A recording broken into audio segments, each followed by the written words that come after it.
Alternative Commentary Collective is New Zealand's home for sports entertainment, live commentary, podcasts, events, and sport watch-alongs. It's sport, just more fun.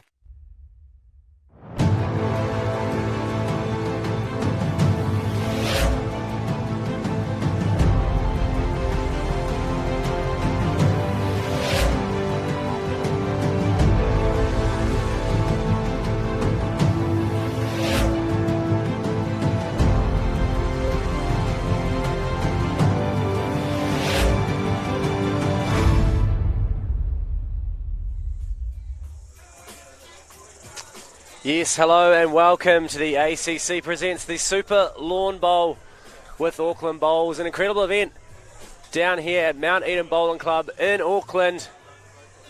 It is all going off on a Monday. The sun is out and so are the teams, supporters, the fans, and some people who I've never seen before in my life, but they are here to partake in a little bit of good old-fashioned bowls action for a good cause.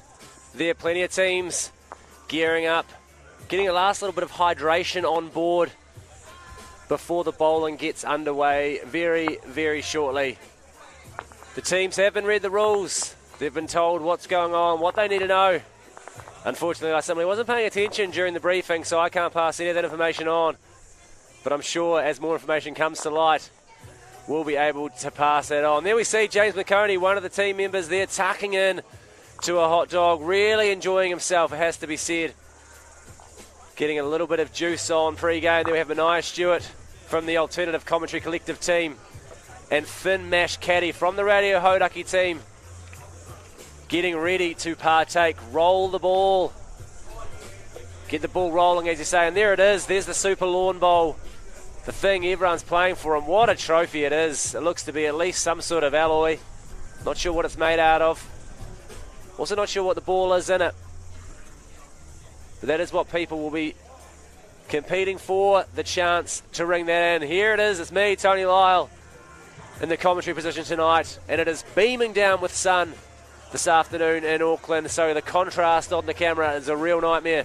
So I'll just sort of be a beast in the shadows, I think, for the most part. See Matt Heath there from the Radio Hauraki commentary team. Just tucking into some of the sponsors' product, a little bit of Export Ultra, to get him in the mood to roll the arm. Be one of the first teams taking part in the competition very, very shortly as well. There are some people who are already out there practicing, getting a few tips. Of course, the Auckland bowling community. Those guys at Bowls Auckland are taking the uneducated no bowlers under their wings and showing them how it's done, teaching them which side of the bowl is the heavy side. Team Movember in action here, warming up. And they look like they mean business. Here we have one of the actual educated bowlers showing them how it's done.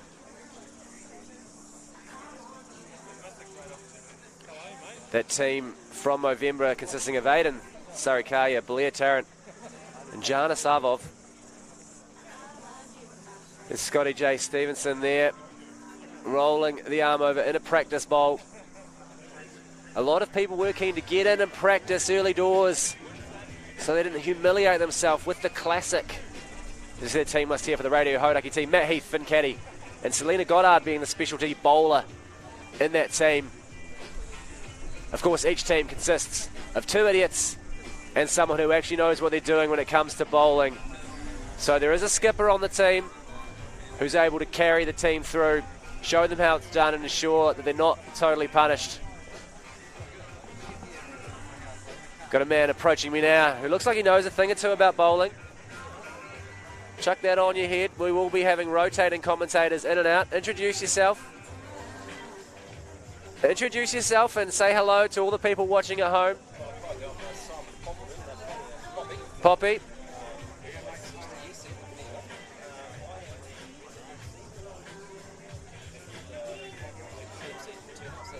Oh, that's a bit of a bugger. This is what it is, as they say, in the business. Yeah, it's never good being the first drop. When No. It's, you know, first you think, hey, it's great responsibility, but you always expect them to show up. Well, the expectation is obviously that you're getting someone good, then you know.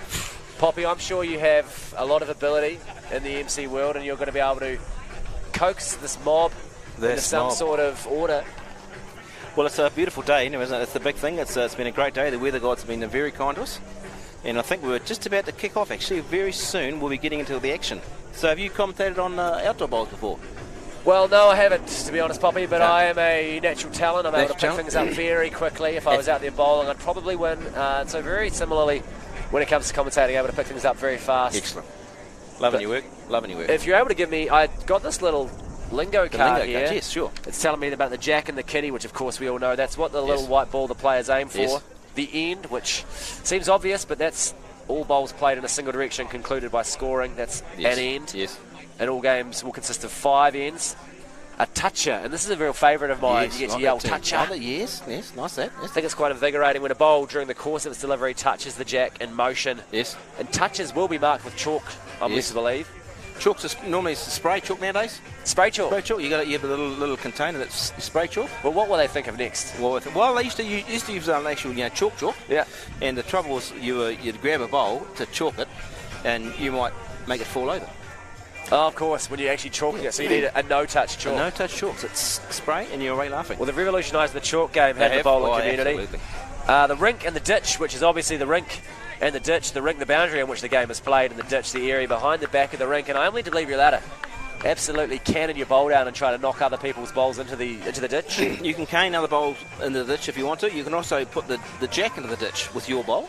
And if you were to do that, what would be the subsequent result? The subsequent result, the rink, as we described before, is a certain width. If the jack and the bowl stays in the ditch within that certain rink, that is still called a live bowl and jack. If the jack has gone outside that area, Yes. then it goes on what's called the 2 metre mark. And so you're able to aim for the ditch as close as you can get with your Yes, next bowl. correct, yes. But you can't go in the ditch. Can't go in the ditch. Any bowl from there that goes in the ditch is deemed dead and gets taken out of the ditch and put on the bank. Well, that essentially explains the final rule on this lingo card, which is the kill when the jack is taken out of the rink boundary. The Yes. jack has been replaced on the 2 metre mark. But I do believe you just said that. You do. It's this. So if it doesn't go out of the rink, then the other rule applies. So Well, that's good not stuff. on there. Probably not on there. Is that on there? No, these are more lingos than out-and-out rules, it has to be said. Sure. Well, I mean, look, we're here for a bit of fun and a bit of a laugh, aren't we, really? That's the main thing. I think so, and I think Yeah. we will get a few laughs out there. Some efforts will be very subpar, I'd imagine. But I think the thing is, with these people, is they're all quite competitive. Right. I'd say there'd be some people who might surprise a few with their Yes. ability. Maybe it might start off strong, it might start off quite poor, I'd actually imagine. But I think by the end, you might be getting some decent bowls. I would think so. I looked at the guys from the Black Sticks, Aidan and Blair, and they looked to be quite athletic, if you know what I mean. So I think they would, in the athletic side of things, the old hand-eye coordination scenario. How much does an athletic ability contribute to bowls? Oh, it's a lot of mental stuff, honestly. A fair bit of ability, but it's not a hard game to play, to be honest. No, well, my Nana played it late into her 80s, and I believe she still dons the whites and gets out there from time to time still now. And it is a fun sport of the oldies, then, it's because you can still get out there when you Exactly. are.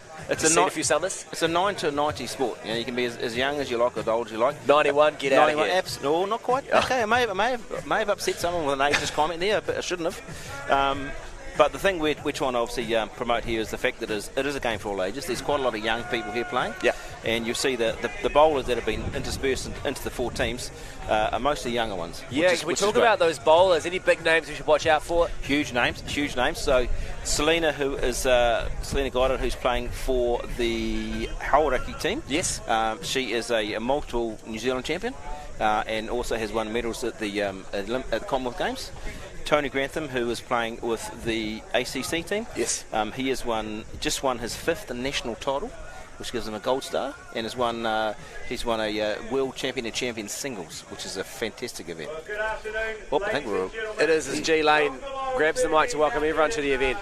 I think I better depart and wish you well, because I am doing the next part of the event. So have fun, young man. We'd appreciate it. Go well out there.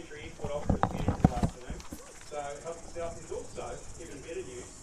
Free Southern Fried Chicken toppers down here in the leader end there. My warmer. If you have had a Southern Fried Chicken topper, I'm just going to describe it as a piece of chicken surrounded by KFC potato and gravy and then deep fried. So keep your mouth around with those. Anyway, we're going to get things underway in about 5 or 10 minutes or so. Thanks for coming along. This is the Super Lawn Bowls event. This is something that we're keen to do every Monday after the Super Bowl. we look to get someone the equivalent of Usher to perform at half-time. But where's Manai Stewart? He's stepping up to do a bit of an Usher show at half-time, so look forward to that.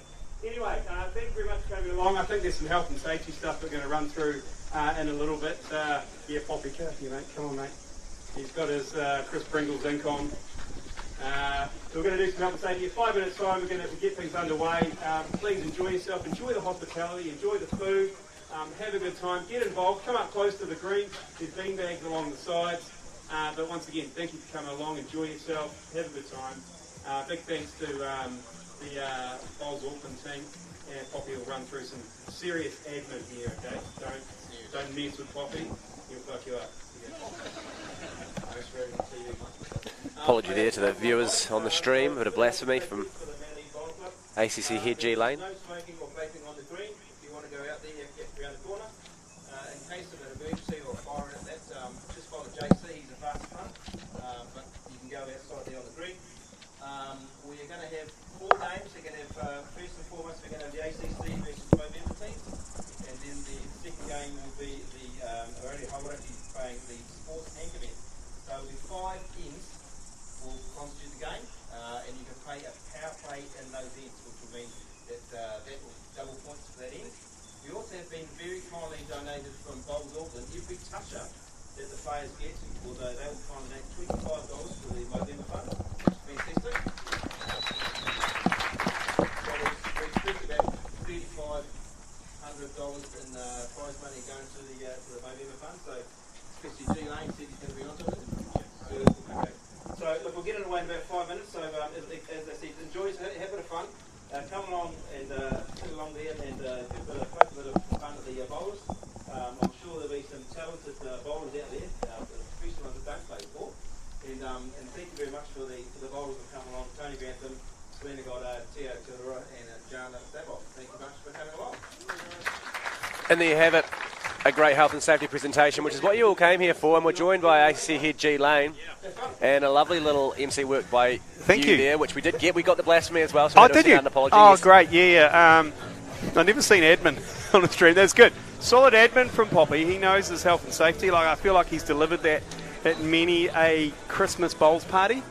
No vaping or smoking on the green. Well, it goes without saying, really. Yeah. Although the idea of punching a dart while you wander around a lawn bowls field does seem quite desirable. Oh, good to see some fellas getting stuck into the Southern Fried Chicken toppers here. I actually did as well during the health and safety. I completely tuned out and I left and I went and got myself a Southern Fried Chicken topper. It's not too hot. It's not burning me, scalding me to within an inch of my life, which is the issue when you have a freshly cooked leader topper. But this is perfect, and it is the perfect occasion for it, really. Sit back and watch some bowls, eat a topper, and have a beautiful Export Ultra.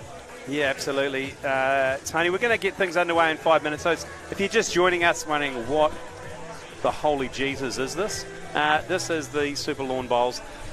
It's basically it's a black clash of the bowls world. We have got likes of Scotty J. Stevenson. He's managed to squeeze us in amongst his commentary duties for TVNZ. He's a busy man as well, so that's no mean feat, really. Yeah, absolutely. Got James McConey here, and just getting him here is no mean feat. Yeah, I'm surprised he was here on time. He was actually here before me, which I took as a huge slight on my own personal timing. That is actually. He is known to roll up late and then make himself a cup of tea while everyone waits, which I've always thought is a huge power move. I'm surprised he didn't make himself a cup of tea when he got here. But also we have Matt Heath, who is running a black hand. Have you seen that? Yeah, I did see it. I thought it was very controversial. I thought he's going for a bit of cultural appropriation, but it doesn't seem like he was painting his house and forgot he had this event on, and then it came immediately from house painting. Well, so he hasn't had a shower, he hasn't washed, he's covered in black paint. This is the rumour I've heard, Tony Lyle. He's the man's from Dunedin. The podcast series Black Hands. Yes. So I think what it is, it's actually a power play from him. He's trying to intimidate the other teams. He's letting people know that if they sort of cross him in any way, that what he's capable of, taking out their entire family, allegedly. Yeah, correct. So we're going to get things underway in a couple of minutes. Stick around. It's a beautiful day here in Auckland. Stinking hot. It is stinking hot for a Monday as well. I mean, I'm just going to look at the old weather app, and I'm going to say live, right now it's 26 degrees, feels like 27 in Auckland, which is not bad considering it's nearly 5 o'clock. And I think if you're out there on a Monday thinking, gee, should I have a beer on a Monday afternoon? Yeah, the answer is yes. You should go crack at Export Ultra.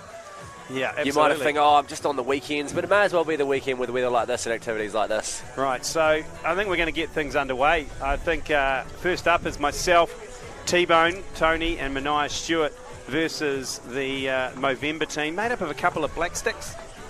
And they look very fit, they look very healthy. Yeah. There's some big names filling in these specialty roles on all the teams across the board. It has to be said, there's a lot of championship heft, some medals from the Commonwealth Games and bowls in there as well. Right. So you're really going to be made to look a fool here, G-Lane. I know. I mean, if that wasn't already obvious, but... Okay, well, I'm going to get out there and do it. I'm going to send over someone else to commentate. I might even send... Here comes Poppy. He's coming over. Poppy's coming back. He's coming, or is he getting the microphone? Thrilling. I reckon you just let him do the MC. Yeah. I don't think you need to listen to some more admin, but should I get Matt Heath over with his black hands? I'll get.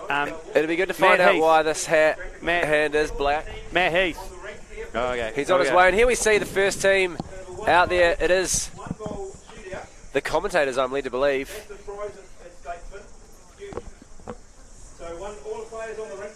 We're going to start off proceedings here with a bit of a shootout scenario. One bowl per person, and just winner takes all.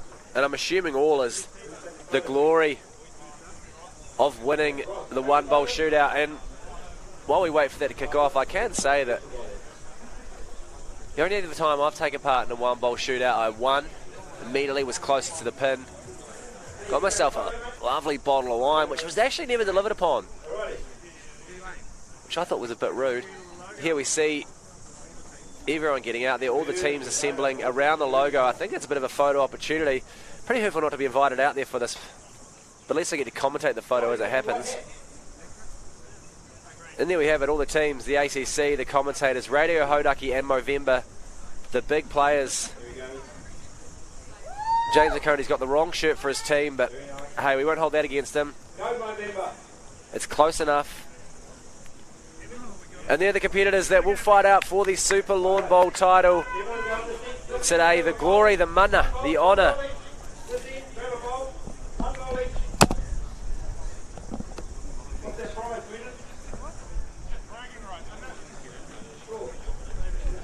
And it does appear the prize is just bragging rights in this one bowl shoot-off. But what bragging rights it is. As we see here, G-Lane cupping the balls, respectively, with Scotty Stevenson. Oldest to youngest, a hugely humiliating order has been called. As we see G-Lane bowling the first ball of the day, and he's come in with quite a heft, going from right to left across the field. Will he get the curve back required? I think there is quite a strong breeze blowing here, Mount Eden Bowling Club. But I think overall, for a first bowl, he'll be happy with that. He hasn't absolutely humiliated himself. Scotty J. Stevenson comes in and takes a bowl. He's gone early. He's walked off in disgust. He's disgraced himself. And quite frankly, I'd be disgraced too. Although it's actually come all right. Well, that's some of the worst bowling commentary you will ever hear. Me begrudgingly saying that he's awful, and then him actually ending up quite nicely there. Mania Stewart stepping up to represent the ACC team, and a very strong bowl going from left to right, but no, he's in fact given it a real armful, and that will punish into the ditch. Matt Heath now. He's trying to intimidate us with his Dunedin black Just off his roof.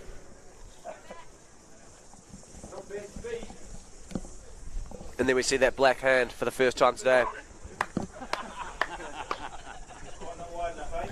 But no, he has followed a very similar line to Mania Stewart and ended up, well, out of my view, quite frankly.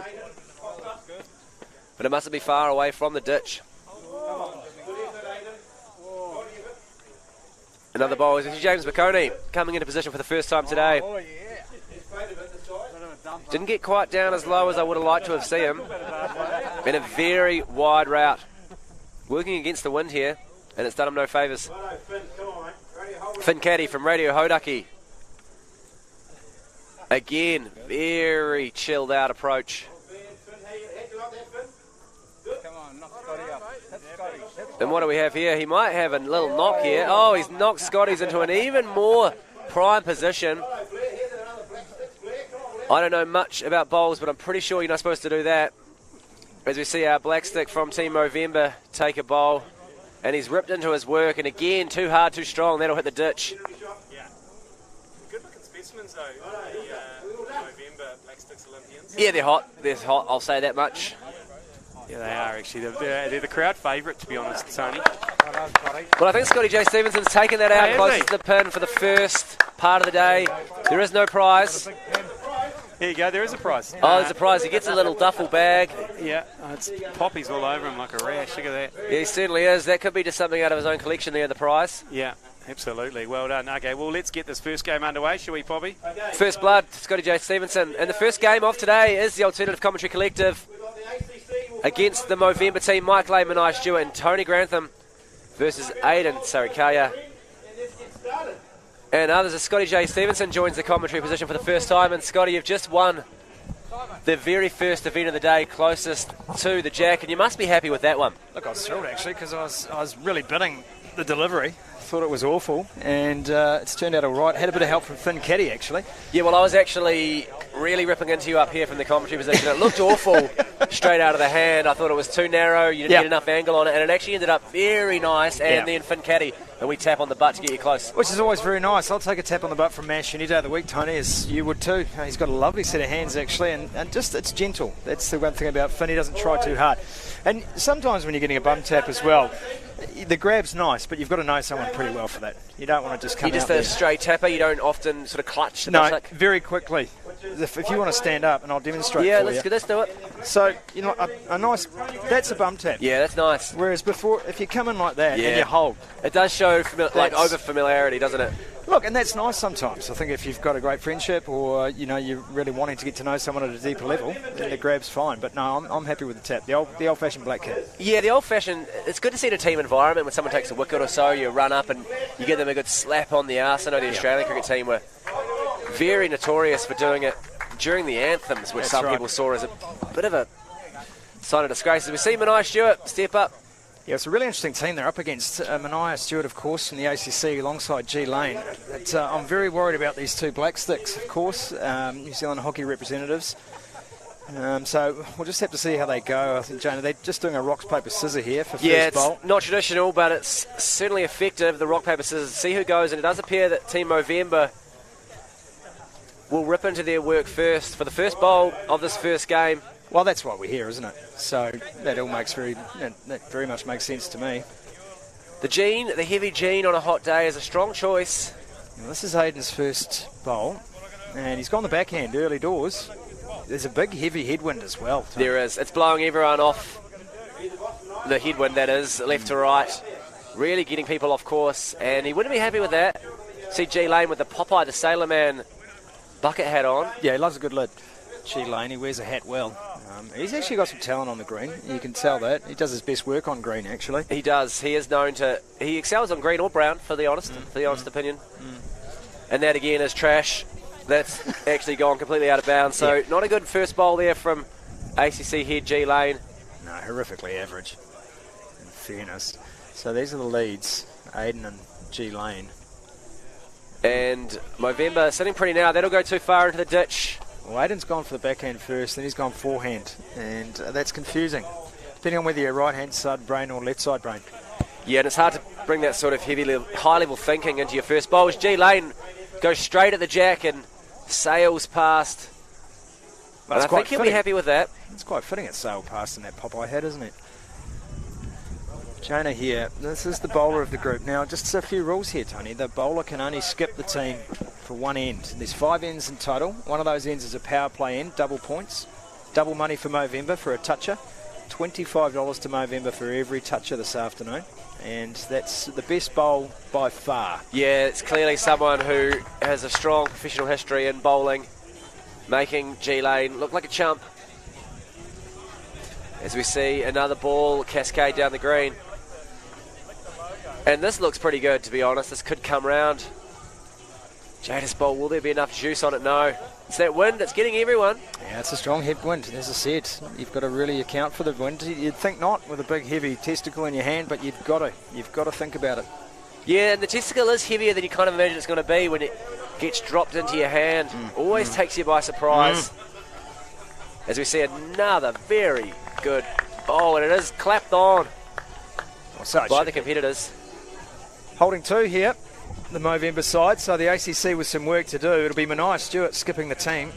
Well, if anyone's going to pull it out of the fire, it is Mania. He's a gifted athlete. I assume, he keeps telling me. I've never seen it myself, but nice shot there. It's a handsome bowl. You'd call that a handsome bowl. I would call it a handsome bowl. Just a touch short. So And now the skips will head back down. They're wandering down. Yep. Blair Tarrant's just having a conversation with Jana there, just saying, what do you want me to do? So it'll be Blair Tarrant, New Zealand hockey representative, against Mania Stewart. So far hasn't represented New Zealand at anything. No, and if I know Mania, he's going to go absolutely ape here and try to smash everything into the ditch. That's the move that I'm predicting from the young man from Timaru. I think we're going to see a lot of gutter bowls today. A lot of gutter bowls. There's going to be some gutter language as well, I think, a little later in the day. Yeah, the greens aren't mic'd up, which I think personally is a huge mistake, to be able to hear the players, hear the opinions unfiltered. There might be some broadcast standard complaints made in. Oh, we can only hope. And that could be just about us up here commentating in the dark and the complete shadows here. As we see, again, too much club. Well, he's knocked one out, so just the one shot now for Movember. So we're going to be on this last bowl of Mania Stewart. Which is exciting, and that's where I think we'll see the Thunderbolt. Again, just underestimating, or overestimating, I should say, how hard to throw it. Well, he bowled a backhand earlier. It was like a Dutch rudder, and he's gone it again.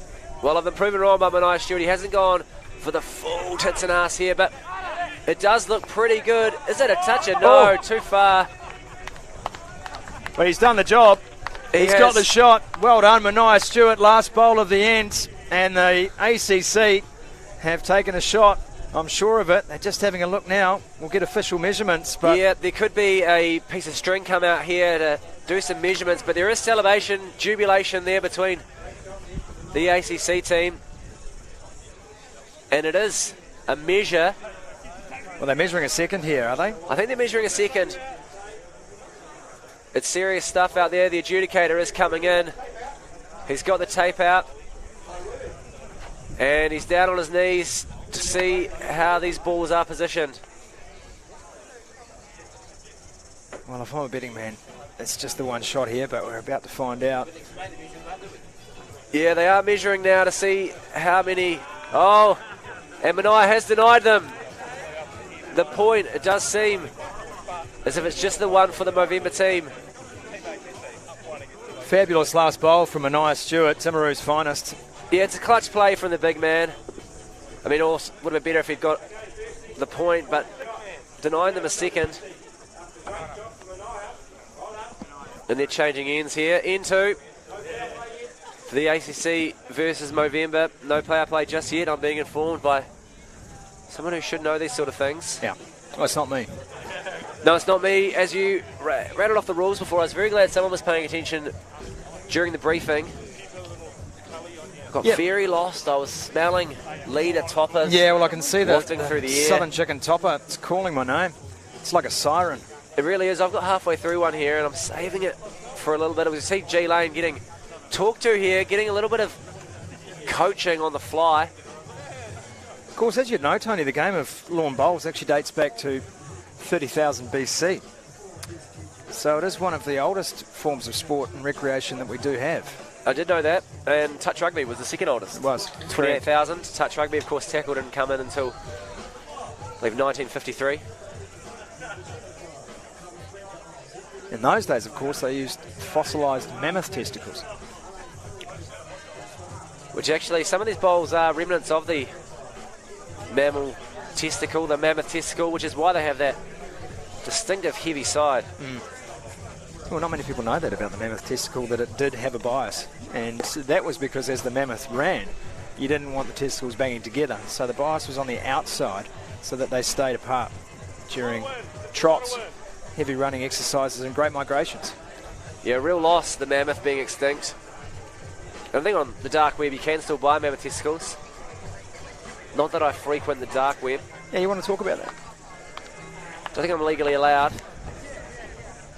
Oh, this is looking good. This is looking real good. This Just slides past the inside. still could be the shot of the day so far, which, to be fair, isn't saying much.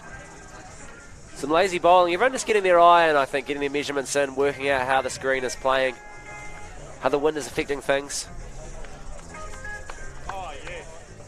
Oh, that looks good. That looks really good. Oh, as close as you can get there. It was almost $25 for the Movember cause there, but it's holding shot.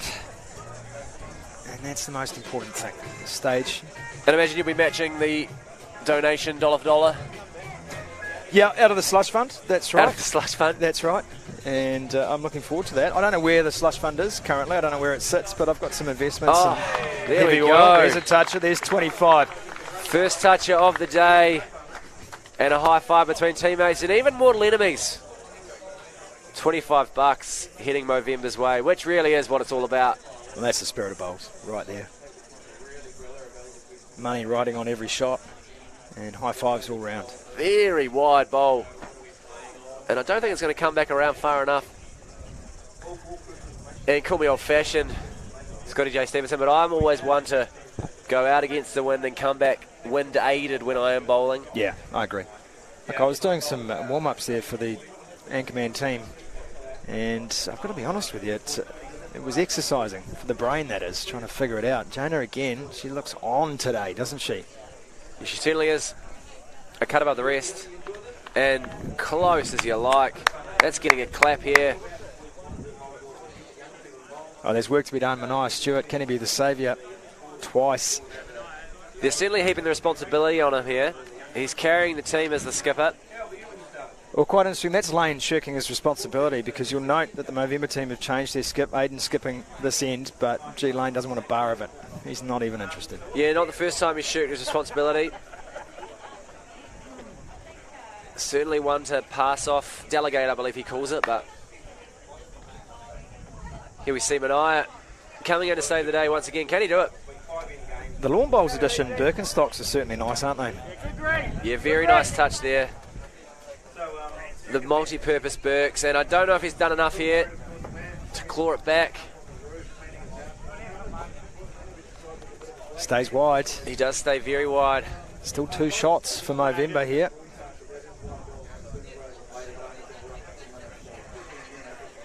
And this looks a more attractive bowl, a bit narrower.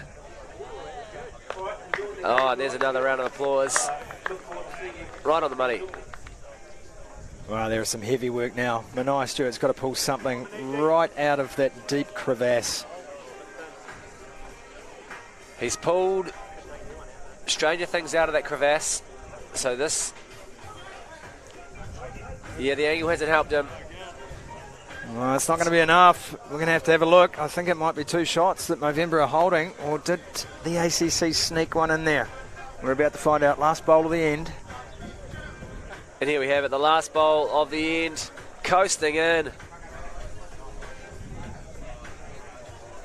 And won't affect the final tally. Just going to have a look, and I think that's 2. But what would I know? I'm sitting a long way away in the shade. Yeah, I simply can't remember whose balls are whose. But the tape is out again. We're measuring to see where things stand.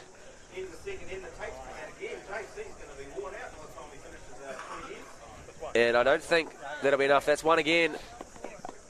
And the ACC, have they got the 1 shot, or is that Movember? It's a valid question. Well, it will be revealed shortly. We're stumped up here in the commentator's box. It's 1. 1 to the ACC. Movember, 1 apiece. Well, there's some of the best commentary you'll ever see. Well, look, we actually have no idea what's going on, Tony. We can't see the green from here. Look, I mean, the lighting's fantastic, though, for me. Yeah, we're sort of in the only piece of shadow, but the alternative was sitting out in the blazing sun. Oh, that's not happening. I was quite sweaty just walking around on the green earlier. I noticed that. There's Just a couple a- of drips that... They were playing here. Yeah, and I just slipped on one before. Oh, I yeah, thought, right. Geez, that's a Tony Lyle sweat patch if ever I saw Yeah, I one. did apologise. So I came up here, made someone a lackey erect a umbrella. Turns out I think he was the CEO of the place. So again, I apologise, sir. But it is hot work out there. I'm assuming you applied some liberal sunscreen. Yeah, I did. I applied sunscreen to places which aren't going to see the sun. I'm that scared of it. Melanoma's a real deal. Yeah, and it does do the job. G Lane, a lovely rifleman form hold at the end of each bowl, isn't it? Down on one knee, he does hold it for a long time. I've seen less attractive figures carved in marble, and I think that would be a lovely statue. Something maybe to think about for next year's Super Bowl. I think it's a good idea. The top of the lid of the trophy Correct. perhaps could be a little kneeling G Lane as we see this bowl is cannoning in. And arcing in beautifully. Gee, that's nice. Yeah, it's majestic stuff. There's a real delicate touch there that you don't often see. He's willing this on, G Lane. You can see Oh. willing it on, and it's not a bad bowl either. No, he's come around there, and I think he's done him, and that is the shot of the day so far. Oh, this is the big challenge, though. This is Movember's bowler, Jonah. She's had some great touch so far. Yeah, well, she, of course, is the bowler of the group. Some great accolades to her name. And she's About a just full- been outdone it's a by fullback. G Lane. It's a fullback, Matt. Yeah, I like it. there's no telling what will happen with this next bowl. Could knock G Lane out of contention.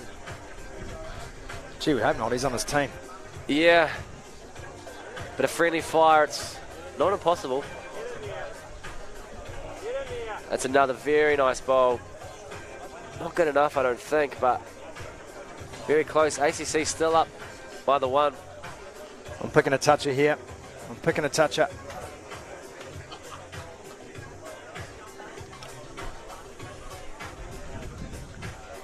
Oh, threading the needle. Oh, That almost. is a very, very attractive bowl.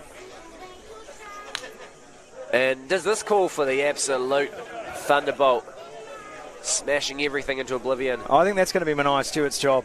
He's been eyeing that up last couple of ends. This might be his opportunity. Oh, that looks good too. Boy, there's some bowls here. Yeah, there really is a little bit. There's a touch. No, just slides past. Yeah, he got a bit of a heftier touch on the ball there, I think. Might have had a second toucher of the day. But no dice. As the skippers wander back down and Manai are anchoring again. And the Movember team stopping for another team talk, which I can't help but notice the ACC team do not bother with. No. They just say, let's get on with it. And I think you reach a point in your sporting career where you know it's just all chat, isn't it? Just get on with the job. Yeah, there's only so many times you can say, throw the ball at the other ball. Arc it in. It's like halftime team talks in rugby. Absolutely punishing. What are they saying at this point? Just have a beer. I often wonder in cricket, the partnerships, every ball they'll walk up and have a chat. Someone like Kane Williamson, what could you possibly say to him? Well, you'd certainly listen. That's a good point. As that bowl will have no effect, I don't believe, but still a pretty handy bowl. And here comes Manai, stepping up to cannon this one in. He doesn't linger long. That's that little scoopy backhander of his. Doesn't look like it belongs on a bowls rink, but it's working for Manai. As he wills it to go closer, but I don't think he'll have any luck there. Right idea, execution horrible. It's tight bowls though. One shot each. Holding one Movember. Of course, 5 ends making up each game. It's the third. And that one there, some real Garbage. Yeah, I was going to say garbage. a bit of chutzpah on that one, but it was trash. And he'll be thinking about that one long after the day concludes. This is it. This is a winner-take-all delivery here He's from walked Manai off. Stewart. He's walked off the mark. He doesn't look happy with it. It's got some pace on it. He's following it up. But no, he's gone too rogue here, and Okay, guys, that's the third end from this game. What we're going to do in between games is have a bowl off. I think they're Four lucky people who are attending here. working up how that sits, how that affects the total scores there. Well, they've gone for it. It's one shot, and that's to Movember. So it's 2-1 into the third. Two And ends to play. I've watched a lot of bowls, Scotty J. Stevenson, and to see a game this close, this early on, it really gets me rock hard. So 2-1, high scoring game. Yeah, and that's great because that's what you want on a Monday, just a reminder of your virility and a reminder that there are simple things in life that can arouse you. Could also be the blue chew I had at lunch, but G-Lane, power play. nonetheless, Well, they say to take them with food, don't they? When they've got Tony Grantham skipping. usually have them with a short glass of Jack Daniels. Double power play. So Jarden's called here as well. The power play has been called. There's probably a couple of things working against each other there, Tony. Double money for any touches. Yeah, I like to just keep my body on its toes, remind it who's boss by constantly taking stimulants and depressants at the same time. I'm no doctor, but that does sound like a mixed message for your body. If you time it just right, it's like ascending to heaven. Well, they might have called the power play here. I believe it's been called both ways. Double points, of course, in the power play. One power play per game. And have they gone too early would be my question. So this will mean that the bowlers are skipping the team, and they can only do that for one end, and that's the power play end, because you're smart, so you know that your best bowlers are going to get you the most points. Yeah, that's some upper level thinking that I didn't even consider, quite frankly.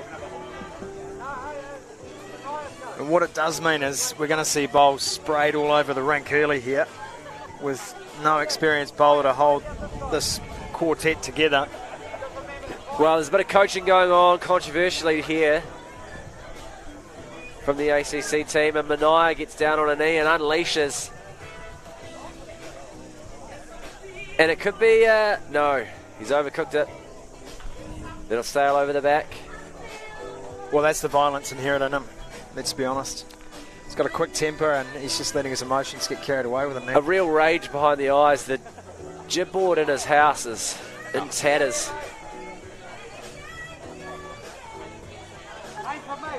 He often exerts his authority over his Jibboard? jibboard. Well, this is what I mean, Tony. I mean, the punters are here, and it's a big crowd here at the Mount Eden Bowling Club as well. You're welcome to come on down and join us, grab a litre topper, Yeah, grab great yourself turnout. an Export Ultra. There's more bucket hats here on heads than I've seen in a long time. Yeah. Probably since the 80s itself, as we see another very good bowl there. And that's Stuart at his finest, just managing his emotions on that occasion. Keeping it within. You've got to have that demon. Just keep it in your chest. Don't let it out early. Save that for finals bowls. Yeah, if you can harness the demon, it'll do you right. I assume I've never harnessed mine, but Well, as I said to you, Tony, with the two bowlers skipping these teams, we are being treated to some absolute rubbish yeah, here. it's not good. It's not good. This bowl has been cast off. Barely even saw it out the hand. Joe Jury fetches another couple of Export Ultras. Gee, it's a good drop. You just feel healthy drinking it too. Yeah, well, it's really working in tandem with that Blue Chew and that whiskey I had earlier. So what we have here are the two skips now heading back down to the mat, looking down the rink and thinking to themselves, we might as well have just started ourselves. Yeah, what are we working Nothing. with here? There's just trash everywhere. One of the worst displays I've ever seen. Okay, on the crossover. One shot for the ACC team. And here we have Touch there. Tony Grantham, come on. the captains, Big T, Big Tone, good name, getting down there to try to tidy up this mess that's been made. Look, straight away, that's how you bowl. That's how you bowl. Oh. That's how you bowl. Oh! And pandemonium would have ensued, I think, if we'd had a toucher there. The crowd here at the Bowls Club was on tenterhooks. I mean, I've still got to get out there and bowl, but I'm happy to throw shade at the last four bowlers we've seen today. I think you should. Outstanding. This is a bit of a glass house, isn't it, the old commentator's 100%. booth? And I've got a pocket full of stones. Oh, this is not bad. No, not bad at all. Oh. Just a little too far there. looking to tidy it up and maybe take it out of the hands of Movember here. Another shot here is going to make that last end. Remember, it's more. It's double points too. Double points, a lot riding on this. And again, that's trash. I can't tell who's holding shot here, Tony. I think it might still be the ACC, that white bowl. That's a Mania Stewart special. Here we have, I've heard Mania call it too wide straight away. He said it again, and I think he doesn't know what he's talking about as the curls in, under. It's not going to make it. It isn't going to make it. I think the tape may be employed again. Yeah, JC's been very busy with the measure. Very busy. But he's just writing down a score now. 3 shots. They got 3 shots. Making that 6. That is an absolute game changer there. They have been dusted up well and truly, the Movember team here. What a win for the ACC. Yeah, incredible stuff there, and just goes to show what that power play can do. 8-1. Oh, what a kick right in the groin. And I wasn't predicting that one. No, nor was I. Huge hill to climb here. That's a great win for Tony Grantham, who's the bowler with Mike Lane and Mania Stewart. Mania McStewart. Mana.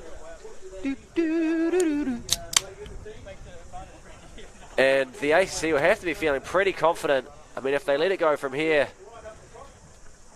Well, you've got to ask yourself, unless Movember have not played their power play, and I think they just have. I believe they did as well. It is basically impossible now for them to win. I'm no mathlete, but they may as well call this one off. There's only 6 bowls, and they're 7 behind. So, look, I'm not an abacus, and maths is not a strong suit either, Tony, but I would say this is dead in the water, and we're playing our first dead rubber of the afternoon. It is, and it is good to see the first dead rubber. We welcome all dead rubbers. We'll commentate anything. If it is a dead rubber in bowls, then so be it. Is there any other name for a dead rubber? Use Joey. Expired eraser.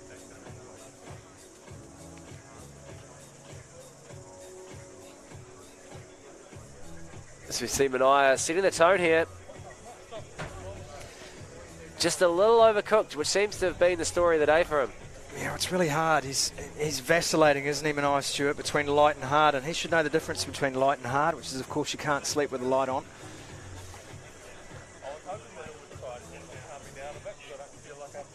And that there is the worst bowl of the day. Quite easily. Yeah, very short. Maybe throwing it at this point. As Mania steps up again, and he turns away in disgust straight away. He's rushing it. But that's the rush of confidence, isn't it? Yeah, you don't want to be rushing. Not at the moment, anyway. No. Very unpopular decision. Sorry, you don't want to be an independent athlete.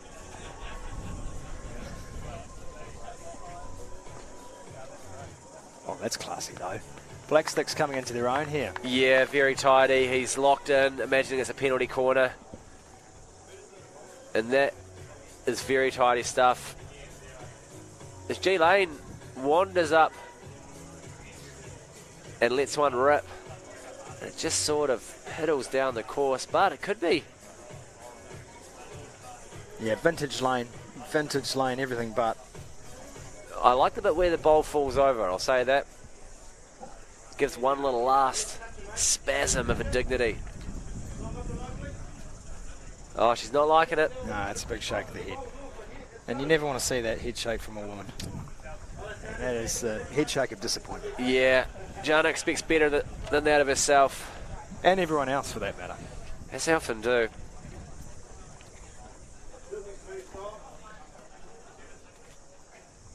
As we see big T-Bone Grantham rip that one in there. And unfortunately there is a man standing in front of the camera, so impossible to tell what's happening. Yeah, they haven't followed the brief there, and that's Tarrant. He's got himself right in the way of our cameras, and now Aidan Sokai has done the same thing. So maybe a little bit of crowd briefing required there. Yeah, the vision mixer over here is working his little butt off to get a clean shot. Yeah, Dan Wrightson's a hard-working man, and he'll be disappointed by that. Yeah, he really has covered himself in an absolute disgrace. But he'll bounce back. He'll be better for it. He'll learn. G Lane and Blair Tarrant going to skip the teams here, Tony, and this is going to be the last 2 bowls for these 2 sides. The ACC are going to take this one out, but I think they're after touches here. They are. They're looking to donate to Movember every touch of 25 New Zealand dollars. Let that be known. Here we go. He's going for the toucher. He's calling a shot. Oh, look at it. The way he holds the pose. It is sexual in every way. It really is. The calf muscle is tense and taut. And he's cast it in, but he's actually hit another bowl and it's turned into the closest. Yeah, well, that's the Movember bowl too, so they'll hold shot there. And that's really disappointing and a bit of a shrinker too from G Lane. This has gone way too far. Yeah, he's gone for the classic sort of screw it all approach there. And there we go, a real heater from G Lane. And it's through to the back, not affecting anyone, but hopefully not rupturing anyone's shin either. Yeah, that was coming down at some express pace. Tarrant with a little touch to finish this too. Bit of Got a some googly heat on there, it. bit of a googly. Oh! Oi! Incredible scenes here. The first real twist of the day, but I do think it does mean the ACC take that out have. comfortably. An unlikely win. The ACC team consisting of Mike Lane, Manai Stewart and Tony Grutham taking that one out. Movember, Aiden Sarikaya, Blair Tarrant and Jana Savov going down 11-1, an absolute pasting, a kick in the pants, humiliator. It's not what you wanted to see early. You wanted to see close, and I noticed that the Black Sticks boys were particularly nervous on the practice rink, but it's a warm reception for the ACC boys, the classic underdogs, the battlers. And it really goes to show that you don't need to be any sort of shape to be good at sport. A lot of people were talking up the hockey boys and their ability with good hand-eye. Maybe that transferring over to this green off the hockey turf, but no, they've been humiliated 11-1. Well, we could try it with sticks. I reckon they'd probably win that. It could revolutionise the game of bowls if it does become hits. Very similar to golf. Well, Manai Stewart is making his way to the commentary podium, and I think he'd like to discuss what was a serious victory. First up for the ACC. Thank you, Jay Tony. Stevenson, go well out there. We welcome into the commentary booth, fresh off a scintillating 11-1 win. Manai Stewart, Manai, talk us through what an incredible game we've just witnessed. I think what you can't see out there on the broadcast, Tony, is the wind.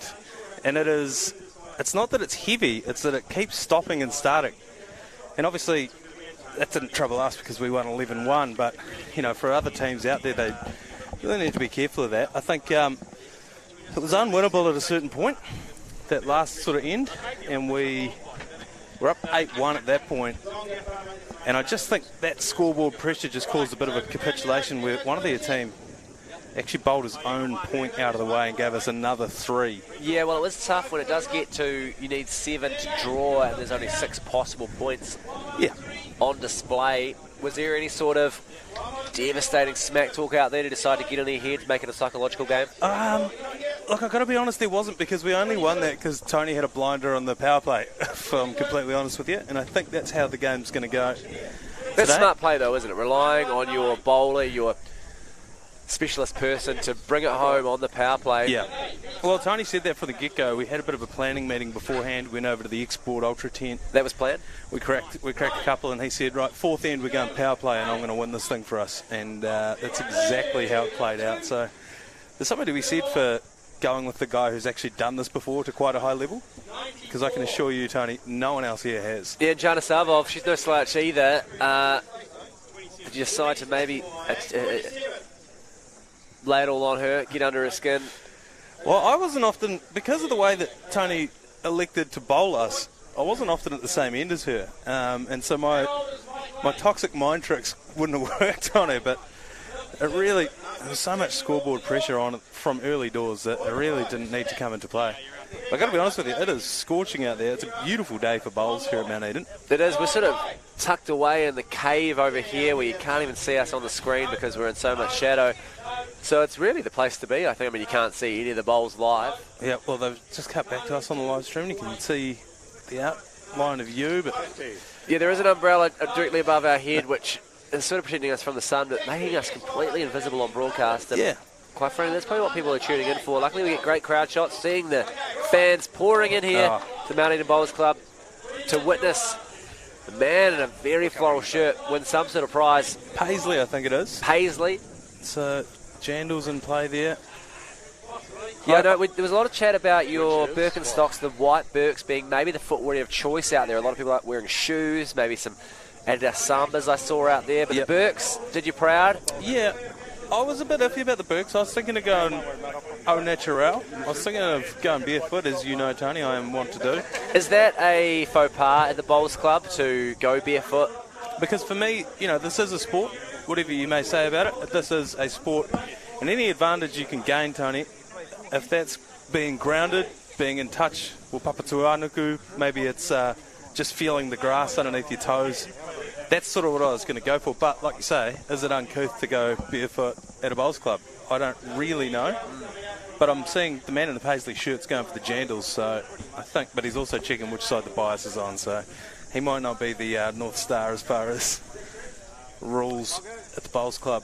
Now, I find often on a heavy dose of mushrooms, you tend to kick the shoes off and feel the earth underneath your feet, feel a bit connected to everything, and you kind of see the big picture. Is that sort of same mindset you take into bowling? No, when I'm on the mushrooms, I just feel like I've wet myself, and I'll ask anyone that I talk to, have I wet myself?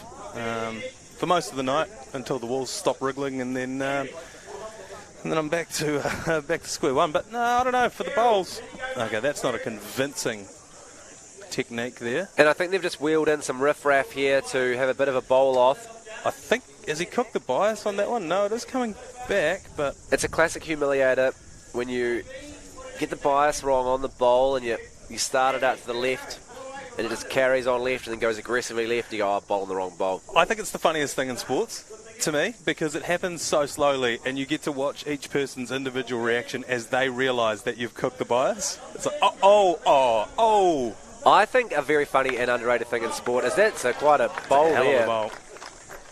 The lady in white. Is when one person appeals in cricket and no one else appeals. So maybe the bowler thinks there's something there and everyone else doesn't hear a nick. And so one person just goes, how's that, as loud as they can. And they realise halfway through that no one else, and then so they sort of pull out and are humiliated. Well, it's like when everybody's singing the refrain of a song a cappella, or chanting perhaps at a sporting fixture, and you're the only one who does the last sort of, you know, that's clear that it's dying out, everyone stops chanting, but you're the last one still going. There's nothing more embarrassing, but that was a hell of a bowl there. There was a lady in white. She's been given an unnamed prize. I think one of the hardest things about bowls is not bowling it too hard. I think a lot of people don't realise how soft it needs to be. All we saw in that first game was people overcooking it, basically. It was quite tough to watch at some points. Some real trash. As you see the next two teams take the green. I think we're watching the Anchorman, James McConey, Scotty J. Stevenson, joined by Teo Tudor, and the Radio Hauraki team, Matt Heath, Fincaddy, and Selena Goddard. Silver at the Commonwealth Games, I'm hearing. Selena? Well, that's nothing to shirk out. A silver at the Commonwealth Games. I've only got a gold, unfortunately. Just the one? Just the one, yeah. Stole it off a skeet shooter. Who attended Nagano. If I had to pick a sport to steal a medal off, it probably wouldn't be someone with a gun. She didn't have it at the time. She was unarmed. At customs and just saw a medal and pushed her to the ground and took it. But it doesn't matter how you get your medals. No. You just want to get it. That's right. I presume you got the tattoo as well to go with the medal? Yeah, of course. Goes without saying, really. You get it. I don't tell anyone it was in skeet shooting. When they see my gold, I say it was in the rugby sevens. Oh, yeah. For the women? Support staff. Yeah, support staff for the women. Men haven't won the... No, they just throw them off. Support staff, I was a masseuse. Do they get a medal, the support staff? Not typically. But the team they thought my contribution was so great, they actually thought they'd give me one of their own. Gave it to me, sort of like Sonny Bill gave the streaker kid his medal. Yeah, I suppose it's a little uncouth to ask an Olympian how they won their medal or how they attained it. Yeah. You just see the medal. You just see the Commonwealth medal. And because it's Commonwealth Games, so if anything, no one cares. What you don't see, though, Tony, is the hard work, the dedication that goes into robbing someone at customs. They don't see that I had to sneak a knife from the Koru Lounge into the airport and hold it against the unsuspecting woman and say, give me your medal. I don't know how she thought she was going to get it through the metal detector anyway, to be honest, so I did her a favour. Or why she was so worried about someone holding her up with a plastic butter knife, but these are questions for another time. Again, it's uncouth to ask someone how they won their medal, but in her defence, it is silver plastic, so at a glance, it looks like it could be metal, or at least some sort of alloy. Bit of discussion going on between these two teams. Matt Heath inspecting the bowls as well. I don't know if you've mentioned already on the stream, Tony, but Heath was not allowed to bring his own bowls into the ground today. I didn't hear this. This is incredible. Why were they off-brand? So he has his own set of bowls, and for whatever reason, I don't know if they're not up to scratch. I don't know if there's a little bit something untoward going on within the bowls, but well, I mean, it is suspect. Matt Heath already running a very black hand. Gangrene, it is. Gangrene? Yep, he was just up the top of Mount Eden today where he was stuck in a snow cave for 3 days. Scotty J. Stevenson thought he was paying homage to fellow Dunedin-like David Bain. James McConey kicks off this game, Radio Hauraki versus the Anchorman. And again, that looks heavy. That looks very, very heavy. Well, he doesn't know his own strength, the man-child. One of those gifted athletes, though, McConey, is one of those guys where any sport you put him in, just that hand-eye coordination. Great basketball player, hampered by injuries. Could have represented New Zealand at any sport that he chose, but he chose bowls. And we're thankful for him. Matt Heath, of course, with that experience of owning his own set, and he's willing it to slow down, and it's not bad. Not bad at all there. No, that'll score. You take that as the bowl stays up on its axis, which you'd love to see. And a great shot there from Team Radio Hauraki. McConey, he's going to go forehand on this. No, he's going backhand. That's when you bowl it across yourself and then it curls back, Tony, of course. Goes without saying, really. And good to see backhand at this early stage. Always a fan of the backhand, me. You're a big backhander. Just mix it up, you know. Makes it feel a little different. Matt Heath, I think it's instructed as to what side the bias is on, which is not a great sign early doors. Biting the bottom lip. And a bumpy start to the roll. And did you feel the pressure out there, Manai? There's a hearty crowd here forming at the Mount Eden Bowls Club. There is. Yeah, I've got to be honest with you, my first bowl, when we had the bowl off like closest to the pin, I really felt it. Spotlight went on, but here's the pro. He's smiling. Teo Tudua there. And an expert roll. And that is absolutely gorgeous. Toucher, $25 to Movember. What a first bowl there from Teo Tudua. Incredible. What's the response here from Selena? She's got absolute determination etched onto her face. This one's come past and it's going to just sneak on the inside. Here's the replay of that toucher there. Oh, beautiful action replay. And there's one for the foot fetishists in the background as well, if you're into that sort of thing. Some hoof and some white Birkenstocks. Oh, he's going to... No, that's not the jack, so that's not a kiss. Common mistake when it comes to commentating bowls, Manai, don't worry. It happens to the best of us. Even the most esteemed when it comes to bowls commentating. Oh, Tony, you are the voice of bowls in New Zealand. How did your love for bowls start? Well, I just saw so many old people doing it as I drove around housing hotspots in New Zealand. You know, your Mission Bays, your St. Heliers, your Mount Edens. And I thought, what are all those old people mobbing up for? And I What's all this hoopla? Got hooked. And, I was the only one who could talk without dentures, so they put me on the mic very early. Warren G really getting stuck into his work in the background. Yeah, it's probably the first time that Regulate has been played at a bowls club, and as long as I can remember. Well, it's funny you mentioned that. The last time we were at this very bowls club, ACC head G Lane was in charge of the music, and he transferred down to the other end with the phone in his pocket as Scotty J lines up his first bowl, and couldn't hear the music, but it was playing some very, very uncouth hip-hop. What was the song? Very explicit. My neck, my back. I forget the next two lines of that, I but think it's My Pussy and My Crack. I could be mistaken. you know what? That was the song, Tony, actually, yeah. And two other corporate events were going on, sort of end-of-year Christmas dues. I think one of them were real estate agents, the other ones were accountants, and one of them came over to me and said, "Are you guys in charge of the music here?" And I said, "Yeah, that guy over the far end. Can't find him."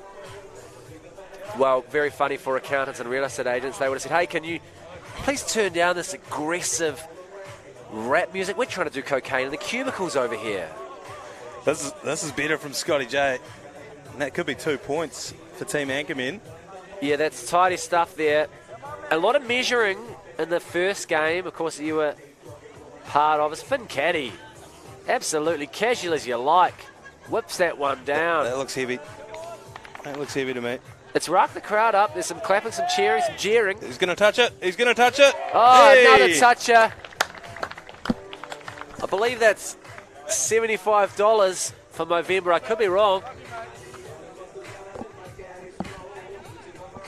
But exciting stuff. Finn Caddy Mash is coming to the party there. So we see an action replay of the bowl crashing in. And the crowd goes wild. 25 New Zealand dollars.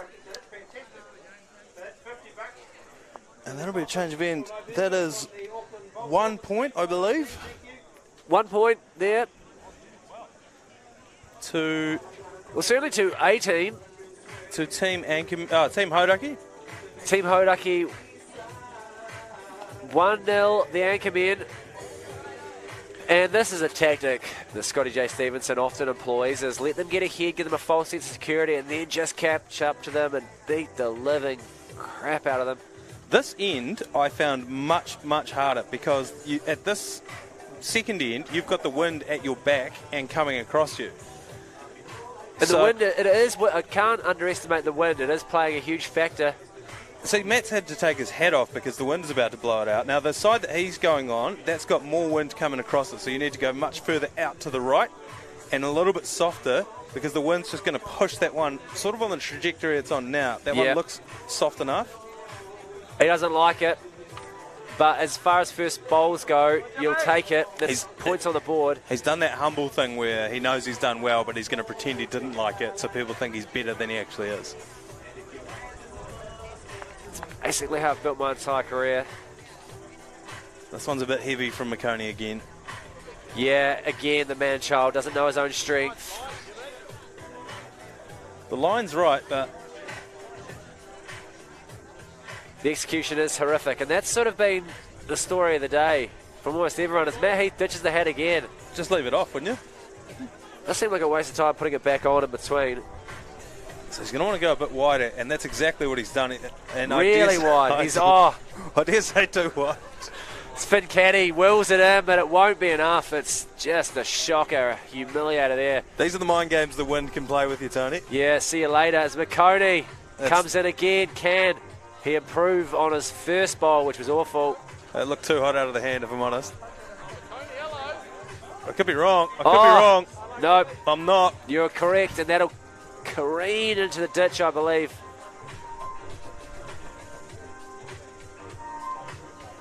Selena Goddard once again takes to the green, and there is a lovely delicate touch. It's very wide. That's going to just die down. A little bit short, but I think that's 2 points to Team Hauraki at the moment, Tony. I think that is 2 points, and they're looking to get an unassailable lead early doors. Of course, we've got the power play to come. End 4, look out for that. That seems to be the book on the power play. Of course, the actual bowlers can only skip the team once. You have to imagine that's when all teams will employ the power play. Sal Goddard coming in again.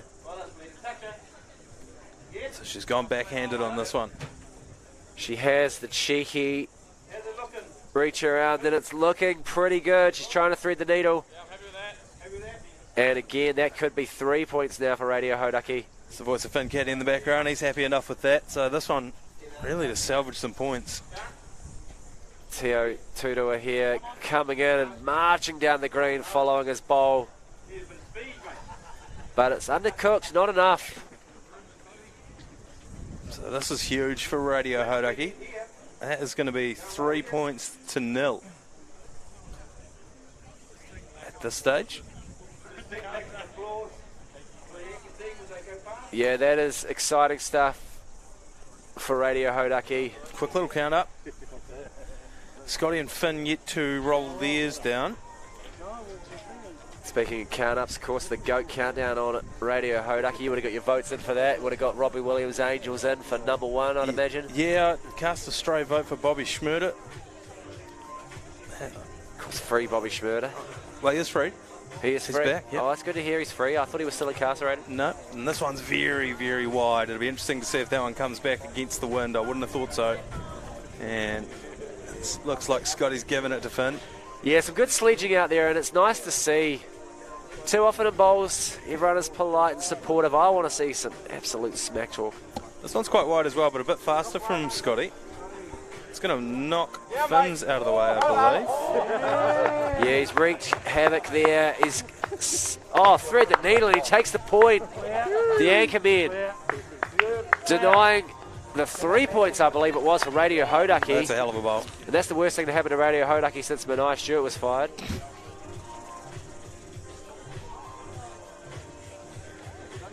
Riddle me this, Tony. How can the greatest song of all time be different every year, yet not have come out in the last year? Well, I'll have to stop you there, Manai, because we've seen an absolute beauty of a bowl there come through. Sal Goddard, I believe, threading the needle and snaking the point back for Radio Hauraki. Scotty thinks he might be too far out right here. Bit of tomfoolery there from the fellas. Bit of jiggity-porkity. As this just sails through the legs of Matt Heath, and once anything goes between Matt Heath's legs, it's not worth anything. So they'll have a little count up. See, in this kind of situation, I'd beg for the tape measure. I don't know if you saw us asking for the tape measure off the first end. Yeah, I mean, it seems fairly obvious to me, but I'm not down there. I'd say Sal Goddard's bowl there's got to be the lead. So I think that might even be 3 points to 2-0 to Radio Hauraki now after 2 ends. What it does, though, Tony, asking for the tape measure, is it gets in your opponent's head. It's not actually about whether you're closer or not. Oftentimes you know you're not. But the fact that you've asked for it is going to piss them off. Yeah, it's just being petty. I think being petty is underrated. I think at all times everyone should be a little petty, just to remind everyone that life's niggly. I used to work with a professional athlete who shall remain nameless, but may or may not have won the 2011 Rugby World Cup for New Zealand. And Steve Donald. I can't say. But as a up-and-coming athlete, he used to play in age-grade tennis tournaments, and the rule at those tournaments was if you dispute a call, it's self-umpired. If you dispute a call, the first call you get. So if your opponent says it's out, you say, no, I think it was in, that's yours. The second one, they call an umpire over. And he said that he would dispute it twice straight off the bat. It didn't matter whether it was in or out, because by that stage, the 14-year-old across the other side of the net from you is in tears, and that's their day ruined. Yeah, they realise that it's going to be a long day on the tools. And I've taken that same approach to the tape measure here at the Super Lawn Bowl. Well, it did the unnamed athlete proud in the end, as Matt Heath takes the hat off again and sort of does a same move I do at the strippers there. And yeah, that was the Akon smack that, I think. That's exactly what it was. Seen that before. Akon, of course. Senegal, West Africa to New Zealand. James McConey steps in and gives that one an absolute clobbering. He's done wonderful things for the community over there in Senegal, West Africa. He's actually built a city that he named after himself. Akon City? I forget the name of it, but the accepted currency in the city that he built was a cryptocurrency called a coin. That's not a joke, that he genuinely did this. Oh, it doesn't seem like a huge pyramid scheme aimed to exploit the vulnerable people of Senegal at all. As you see Matt Heath again throw an absolute peach down. Oh, this is good. Oh, wow, you'd love to see that. And just sitting a couple of inches away from glory. Well, the Movember Foundation, unfortunate not to have another $25 in the kitty for that one. Yeah, they certainly are, but I'd say Radio Hauraki will have another point in their way. I dare say James has cooked the bias on that one. Here's the replay, though. Look at this one. Just coming up short, but you'll still take it every day of the week. Oh, and twice on a Monday afternoon. Salgado comes in once again and whips that one in.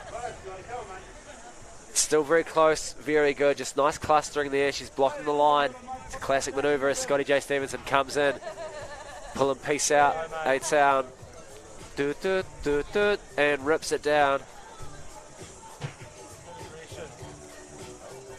That doesn't look too bad from where I'm sitting. We'll come across the line, so just outside, won't trouble the other bowls. But it may take a point off Team Hauraki. It's all about point depriving it, keeping them in touch for that power play where everything can change. We see another beautiful bowl. Cuts back to the bowler, and there we have it. Another one in sight. Good grouping there. The Anchorman in deep, deep shit here. Yeah, they're panicking. They're panicking as if someone's typed something they weren't expecting into the teleprompter. Just a rogue question mark, perhaps. Scotty's done almost nothing. I think he's just knocked his own bowl out, but it's not bad. It's not bad in the end. I don't think that's going to take a point off Team Hauraki, but no, but it's not in the playbook. But you can't teach that. That's instinct. He's playing by feel alone, and he'll be pretty happy as he marches down there in his cowboy hat, which he was telling me earlier is actually a direct replica of Woody's hat in Toy Story. A little bigger, I'd hope. Well, yeah, it's a little bigger. The scale replica. I've got a scale replica of Buzz Lightyear's helmet. Just for special occasions. I've turned it into a fish bowl. Fish swimming around in there. Do you have the suit as well, or just the helmet? No, just the helmet. Just the helmet. I thought it was a diving bell when I bought it, but what sort of fish you got? Tropical. So I'm going to keep the heating on almost precisely, and that'll run a lot on the power bill. Really well. And speaking of heat, Finn Caddy has just wrapped that in there with reckless abandon, and it's come up well short. And I know that he's got a smile on his face, but he's fiercely competitive. He'll be fuming right now. He will. He'll smash the mirror in the Mount Eden Bowls Club when he goes to the toilet very shortly. Sort of spit in it like fellow on Ted Lasso. Very casual there with that delivery, but this one's looking a bit better. Looks very good, actually. Oh, he's threaded the needle completely, and it's ended up being an awful bowl. But for a while there, it looked good. He sort of dipped between those two. Tester Clay as the designated bowler comes in. This is a drive. Oh, and he's taking the jack out. This is heroic. Incredible scenes. You can't teach that. Well, you probably can, but geez, he's ripped the jack out, chucked it into the ditch, and I believe it's still live. Still live, I believe, the jack, as it is in between the two marks. Of course, the jack and the bowl that hits it are still considered live. Even if it's in the ditch? Once it goes to the ditch, yes. So then it's the closest to the ditch, is it? Closest to the jack in the ditch, yes. So your backstops. Wowee. Wow. The MC here is just tucked into his 8th or 9th beer, and he's wishing Rogue Punters happy birthday in the background. Well, it's JC, the ring girl, who you can see in the back of the shot there on the top right of your screen with the white bucket hat on. I am told that he's wearing a bikini under that, and we'll be stripping down later on this afternoon as the heat gets the better of him. But all tied up now. All tied up, 2-2. on the fourth end, and things are heating up. Radio Hauraki versus the Anchorman. And again, it's these specialised players doing the heavy lifting, which I guess you'd expect the people who know how to do the thing being good at the thing. You'd hope so. You'd hope so. He's going to lead off now. Really carrying the team in that last end. And a powerful display of mana as well, just to throw it down and smash the jack. You weren't tempted to have a bit of a heave at any stage? Yeah, no, I was. But unfortunately, as you saw, we were 8 points clear, so it would have helped absolutely no one. We were calling it almost every end that you were going to be the one to have the heave. I'm very keen to. I'm hoping the situation arises where it's required, because it's about all I've got in my arsenal. As Mash once again just lolls it down, and he doesn't seem to want to be here, but it's actually paid off for him incredibly. Oh, take it all back. That's a toucher. He's kissed the jack there. Another $50. The chalk has been sprayed and walk away. And we see that replay of it touching, like kissing your mum on Christmas morning. Beautiful stuff. Well, it was right on the lips, which is quite concerning, but... You get a kiss on the lips from an old relative and you're not expecting you to go for one on the cheeks now. Sort of turn your head and plant you one right on the lips. It always feels better than you thought it was going to. Another one. We see it again. Oh! He's taking it away from him. This game, what a tit for tat. Well, all of a sudden we've got a game on our hands. And I've got to be honest, as someone who has to play the winner of this game in the final, I'm shitting myself, Tony. Yeah, and you're right to be shitting yourself, because they are a darn sight better than anything you produced in that first game. That was trash compared to this. This is hot fire. Wicked.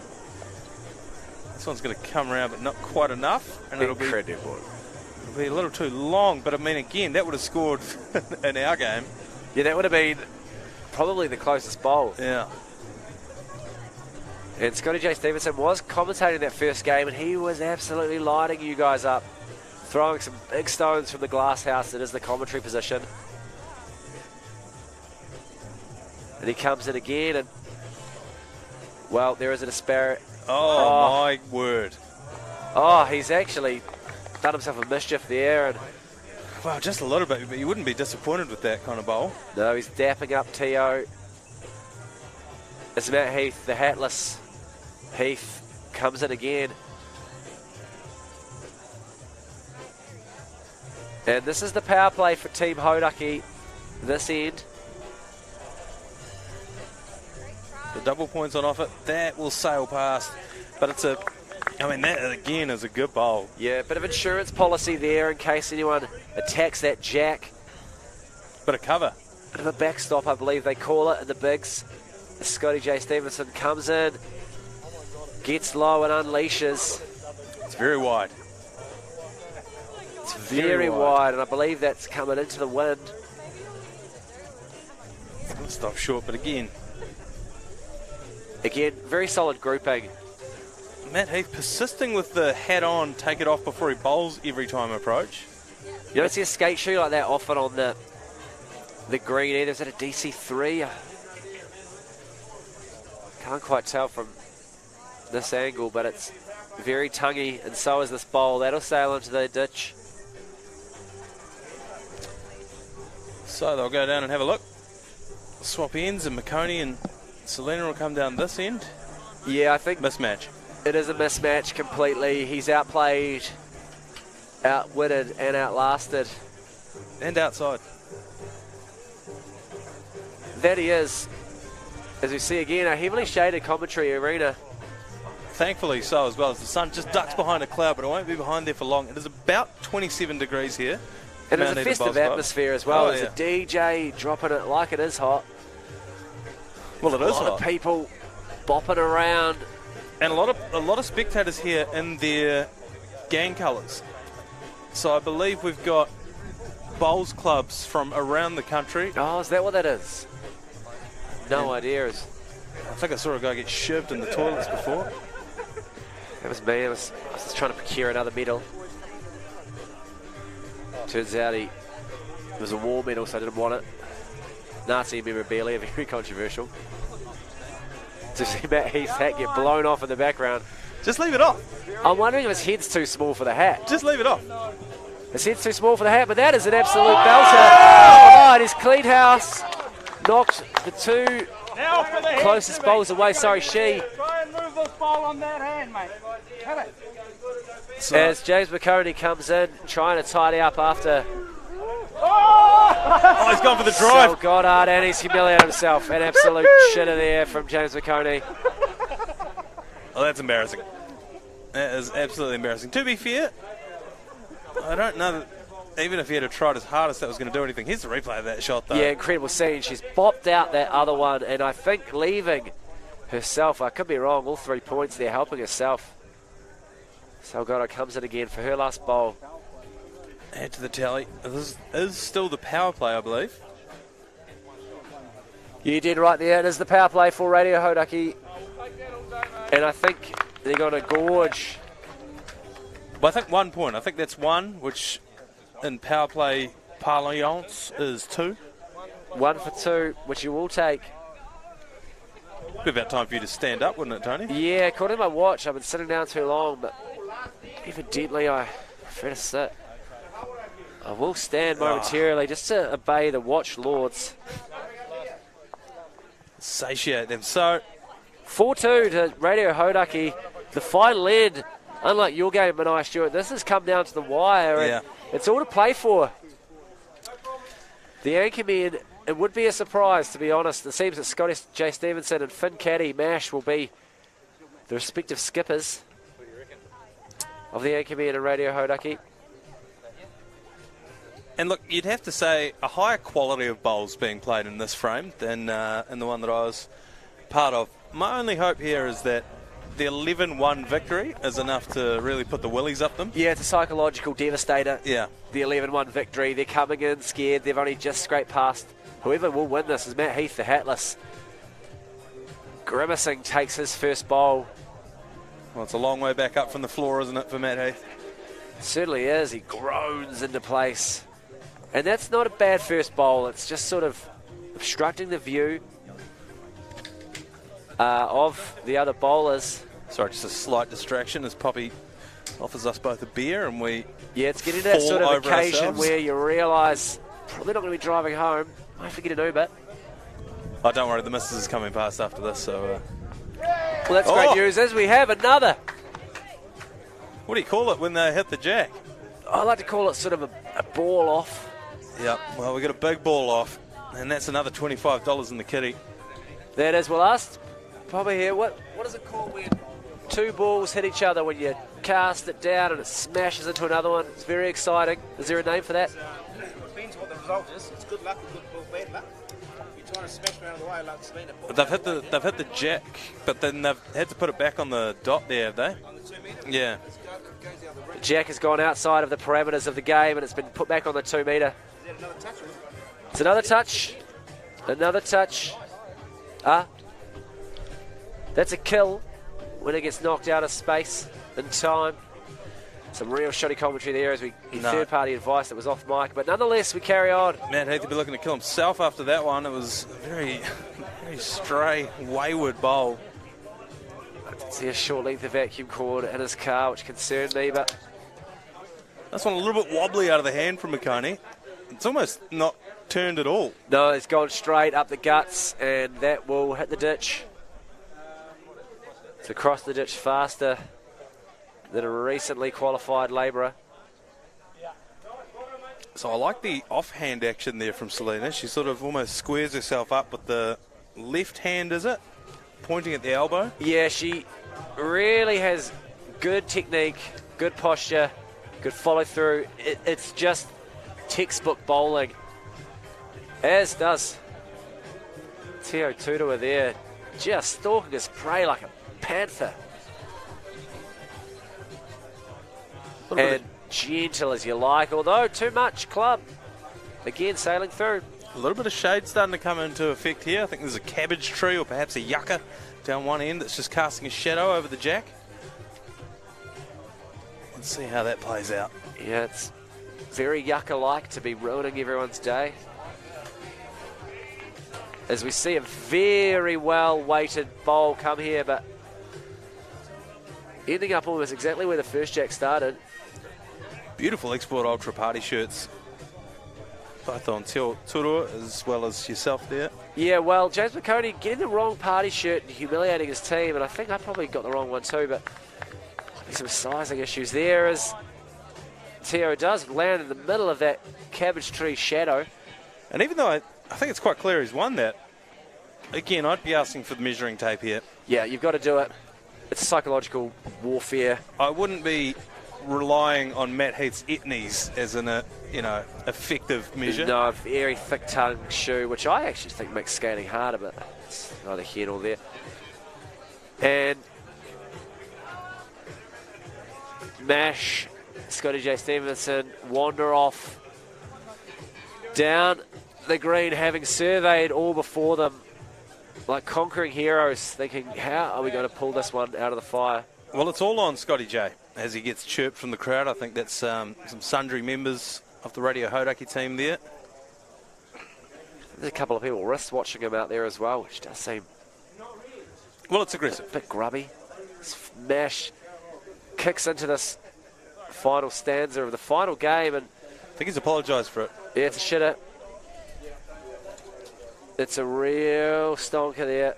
No good. No good. Scotty with everything to play for here. If they'll win this, they need 3 points on this. That's how numbers work. That is. They could tie it up. God only knows what that means. Fist fight, I believe.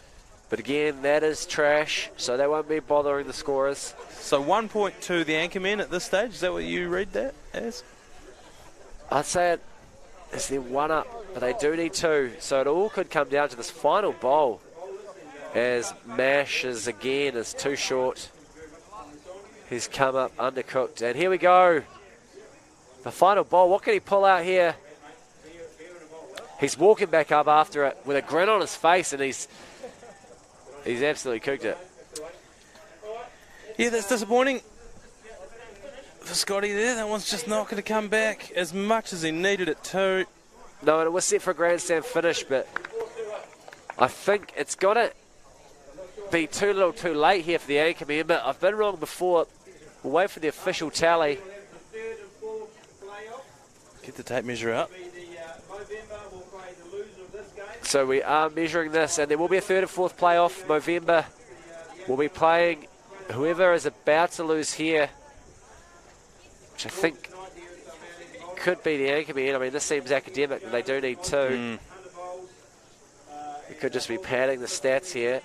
No, that was never in the frame, and so that's only 1 bowl to the Anchorman. They dap it up. 3 to the Anchorman, 4 to Radio Hauraki. It will be Anchorman playing Movember for third and fourth, and then Radio Hauraki and the Alternative Commentary Collective vying for the Super Lawn Bowl. And Manai, you must be shaking in your boots after seeing that incredible display. No, it's all going to script. Mainly from Sal Goddard, to be fair. The other two really just made up the numbers. To a degree, but this is all going to script. I showed up here with one goal in mind, and that was to beat Matt Heath. He had tried to bring his own bowls into the ground, was stopped, and asked if they were regulation. Unfortunately, they weren't. So he had his own bowls taken off him. Now, that I took deep offence at, and so for me, I don't really care what else happens today, as long as I beat Matt Heath. Well, it's all set for a Grand Slam finish in that final then, if that is the grudge match that we're all waiting for. Well, it is. The other thing is, I feel like our team chemistry is just on a little bit of a different level than theirs. So you, G Lane, of course, you're superior in a professional capacity, which does add a sort of different vibe, isn't it? It does. You feel like you could get fired at any time if you don't perform. Yeah, I mean, anytime there's the possibility of being hauled into a windowless room tomorrow morning because of your behaviour the night before, that does change the complexion. I don't imagine a performance review with G Lane is particularly terrifying. I mean, he's likely to be the person who misbehaves the worst out of anyone here. Can be tough to take feedback from G Lane. If he says, hey, listen, at that corporate function you didn't behave well, and you put your head back and vomited all over yourself like a fountain. He says, well, be that as it may, you're also disgraced yourself at some level. As we see some sort of game of bingo going on down here out of the Super Bowl. Well, here he is. The man himself. The man himself and my boss, James Michael Lane. G-Lane, we're just talking performance reviews with Mania, maybe the thread of that hanging over him as you go into this final, taking on Radio Hauraki after the third and fourth playoff. And a performance review with you, how do you sort of start it? Are you sort of good cop, say, listen, you're doing well, or do you just get ripped straight into it and say, listen, you're average, you got to lift your game? Well, Tony, I mean, you've recently just joined the ACC team, so you'll go through a performance review at some stage. Usually starts with passing the interviewee a full can of beer and saying, you know the rules, and demolishing that beer, and then moving into KPIs around how quickly you can demolish a beer. All beer-based? Yeah. Is that okay? Sounds pretty good to me. Good answer. I got Matt Heath here. He's fresh off the green. And I think he needs to talk to you about something. He just talk to me about it. Okay, I thought I might get a little toilet break there, but you can go. You jump on. you were looking at me desperately. Matt Heath, it's the final everyone wanted. It's the final that the event needed. The Super Lawn Bowls. Yeah. It is going to be the ACC versus Radio Hauraki. Tell you what, though, Selena, your blackjack, she's a handy player. Yeah, no, she is a handy player, and she's a great skip. She's only allowed to skip one of the ends, but she's a great mentor to us. But Mashy, we're changing his name from Mash, from the Matt and Jerry Breakfast Show, to the Clutcher. Because he's riding. We were riding the clutch in that game. We had him skipping at the other end, and he came through on 2 occasions for us. Absolute clutch player. Well, we've got a bowl off at the moment. Claire Chalou there from Radio Hauraki there in the sailor's hat. He's going to bowl off for $1,000. Here you go. Here's Balmoral. He needs to do a full Barry, though. This is the Barry bowl off. It'd be good if he just stumbles and falls onto his face. No, he manages to stay on all fours. This is just a bowl off for some prizes down here at the Super Bowl. And Matt Heath, we're looking to turn this into a tradition. The Monday after Super Bowl, we have the Super Lawn Bowls. I love it. So riding off the back of, let's see how Claire Chalou goes here. It's a good release. Good release. Casual. Aggressive. She's got a lot of gravy on there. That's covered in gravy. Yeah. That's got rocket fuel in it. That's a ditch. That's destined for the ditch, that bad boy. Yeah. She's powerful. She's strong. She's got big biceps, big arms. She's just drilled that. Well, it's a low centre of gravity. Here we come here. This one looks quite aggressive too. It's good green. Good green. Here we go. Oh, no. Oh. She's going to kiss the jack. So the third and fourth playoff is going to happen here between the Movember Olympians, Team Movember, and the Sports Anchormen.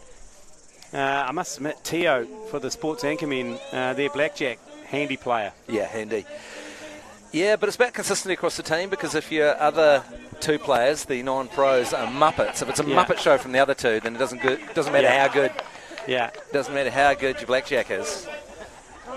That one's gone in the ditch. I think the only person who left it on the green has won that, to be honest. Well, it's reminiscent of the last time I won in a tournament, which was at this very place. Yeah. And I only won in the bowl-off because I was the only person that was on the green. It was like in the bowl-off, there was 3 ditches, and I came out last. The only pressure on me was to keep it on the actual green. And I just managed to do that. No, it's been a great tournament so far. I'm really looking forward to beating you in the final. Wow, yeah, it's a grudge match, isn't it? Yeah. We are playing for the Super Lawn Bowls. Yeah. Which is I don't know if you've seen the trophy. It comes complete with a bowl inside the trophy. Oh, it's beautiful, and there's a red carpet to walk up and grab it. Yeah. Can't wait to win that. Looking forward to it. Look at it. There it is, the Super Lawn Bowl. The Super Lawn Bowl.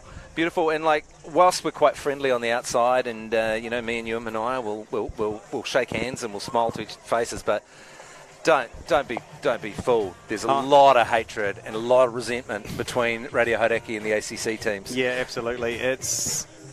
It's like when Australia put an Australia and an Australia A team in the World Series. Yeah, it's like that. They're all mates, but they hate each other. They're in the same team. Yeah, look, we'll have beers afterwards, but out on the green, I freaking hate your guts, and I want to humiliate you out there. But I love you as a brother, you know what I mean? No, absolutely. So I'm the same. I think I can get into Mash's head. I think fundamentally he's your mental weakness. I think I could distract him. Yeah, well, you've distracted him in the past by attacking his rear end.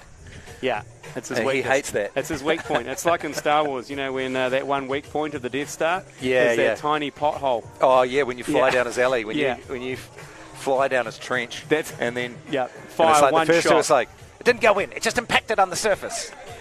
It can really rattle him. But luckily, I'm his Obi-Wan Kenobi, and I'll be like, use the Force, Smash. But no, in all seriousness, I really want to beat you. Well, I think coming up now, we've got the playoff for third and fourth is about to get underway.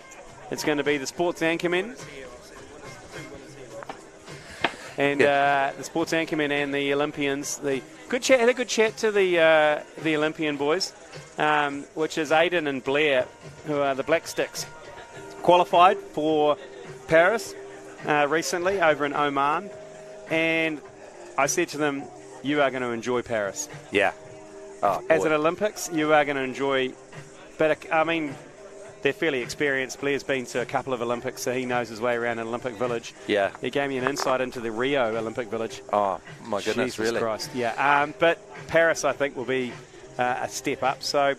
Well, it's actually a sport that produces really good-looking people, doesn't it? Hockey, yeah. Hockey, but across males and females. Good athletes. I think it's good athletes. You run a lot.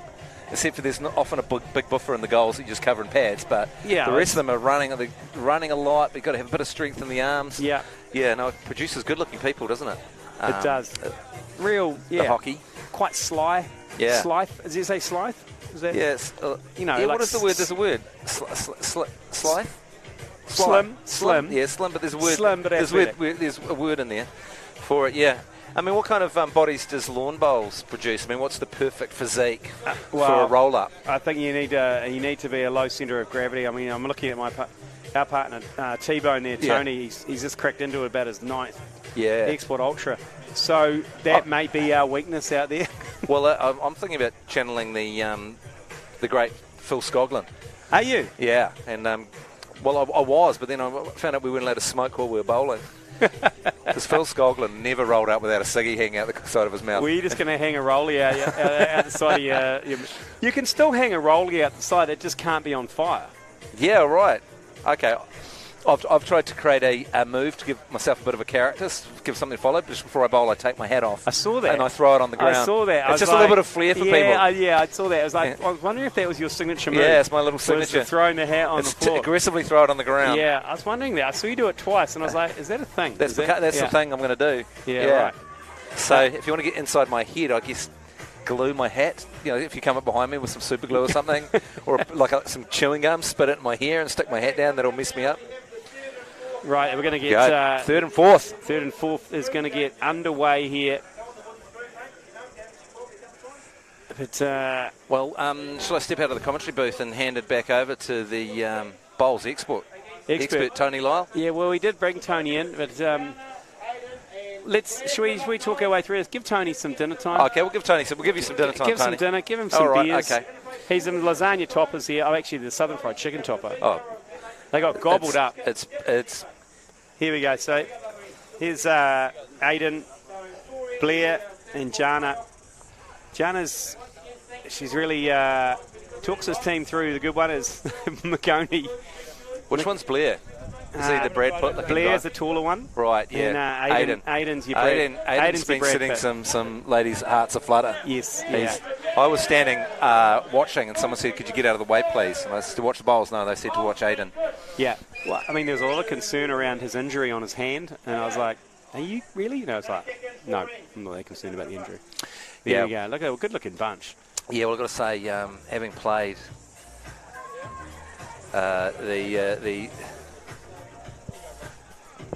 the name of the team is just the Sports Anchorman. The Sports Anchorman, sorry. Yeah. They're serious contenders. I mean, we got through the hair of our chinny chin chins on the back of the power play. Yeah, well, Tio, I must admit, he's a handy player. Tio. Yeah, he is. Oh, that one where he just drilled the jack into the ditch to get 2 points on his power play. And never looked like missing as soon as it came out of his hand. Now, James McConey's had a little bit of a problem with the bobbly wobblies, you know, when he bowls the ball. Yeah, it's he sort drops of it. He drops it. That's the problem with McConey. But it's beautiful afternoon here at the Mount Eden Bowls Club with Bowls Auckland and the Super Lawn Bowls. Oh, no, that's quite a smooth release there from James McConey. Yeah, that's actually not a bad bowl here. It's good green, but I think he might have a bit too much on there. Yeah, that's a lot of gravy on there. That is absolutely dripping in gravy, and I think that'll go into the ditch there from James McConey. He actually might need the bobble. Here you go. Jana's great. Not only is she wearing dangerously small shorts, but she's very good at coaching these two Olympians.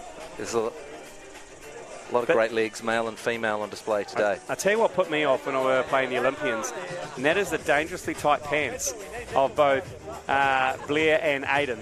That's gone straight into the drillers. It's just gone to the gutter again, so there's not much. It's hard to say which way this is going at the moment. Well, I've just been informed by the officials. They're only going to play 4 ends just to get things along to the final, Matt Heath, where I'm going to pull your pants down and I'm going to spank your body. Well, speaking of spank bodies, this is unprecedented. Everything's in the ditch so far. Yeah, well, here we go. Here's Aiden. Brad Pitt of a man. He is a dangerously good-looking dude. A real hottie. I think he's got gravy on that too. Everyone's sent it into the ditch. That's a first in a major tournament. Here you go. This man here, Tio. If it stays on the green, he's got shot. He won't. There's quite a lot of gravy on that, actually. No, they're slowing up. That's good. He's a pro. Oh, that's a nice bowl. I must admit, it's quite off-putting with the amount of people smashing beers and listening to music. Yeah. Well, yeah, it's one thing. He's landing that right in the middle of the cabbage tree shadow, which is quite a talent. Yeah. Yeah, it's one thing having a roll-up, just with some mates. It's another thing when there's a grandstand looking at you and booing and jeering and quite enjoying the DJ though. Beautiful. Oh, that is beautiful stuff from Jana. Great sound. Yeah, so you say like in the final that you're looking to pull my pants down and smack my body. Well, I can keep playing. That's one sport where you can keep playing with your pants down with someone smacking your body. Yeah, okay. As you can hear from the crowd. Oh, you get in there, boy. Oh, another touch. Been a lot of touches and a lot of donations through to Movember. Every time the ball hits the jack, $25 donation. On a power play, that doubles. This is the first end. It's the Anchorman versus the Movember team. Yeah, were you feeling the pressure out there when you were bowling G-Lane? Absolutely, I was. Mainly because when I did a really bad bowl, the crowd was silent. Yeah. And when I did a really good bowl, the crowd was silent. So for me, I didn't know whether I was Arthur or Martha out there. And then didn't get in the odd when someone was saying touch the jack. Yeah, a lot of people yelling, touch me, touch me, touch it, touch it, touch it. Touch it, yeah. Touch it. I thought there'd be more of a chant up for me. I thought I'd have more support here. I thought people would be chanting Daddy Coos, which is, of course, my nickname. Well, there's only one Matthew Heath. Something like that, There's only one Matthew Heath. But people seem to be way more focused on their export ultras. Bowling around, sitting around, bowling in the Mount Eden ground. Yeah, what's the songs? Scotty He's gone Stevenson. wide, Scotty Stevenson. Looking good, though, in the festival hat. He's running the festy hat, the festy wide brim. The festy testy. Yeah, this is Blair Tarrant just rolling this one down. It's got a bit of pace on it. Once again, loves living in the gutter. Old Blair. Yeah, there's Scotty. Yes, he's Scotty. Scotty Jack Stevens. He looks resplendent. He's a good-looking man. Isn't he? Oh, he got a bit off balance there on So by my delivery. calculations, is there 5 in the gutter at the moment? Are we still in the first end? Yeah, I think we're still... Here we go. Oh, here we go. This is in the conversation. Just shaved Tio's ball. Just shaved his ball. Here we go. Beautiful. There you go. A bit of sledging going on there as well. A little bit of sledging from the crowd. Bring that shit that came from Cape Breton. That's a real speculator going out wide there. It is a speculator. So it looks like the Anchormen have got that by 1. So they take a 1-0 lead. It's going to be 4 ends here tonight. Before we get to the final, Matt Heath, where I am going to kick your ass. Yeah. Do you reckon if you played in your underpants, Yeah. you get a one-shot lead? Yeah, I think no pants is a one-shot lead. Like full nude. Full nude one-shot lead. I tell you what, if you're polishing your balls, you know, if you see someone polish balls, you know they're a pro. Yeah. What's the advantage of polishing balls? Well, I don't know, because the pros polish the balls, but it'd be ridiculous to me. There's no way I'm accurate enough that a little bit of sweat on my balls is going to make a difference. Yeah.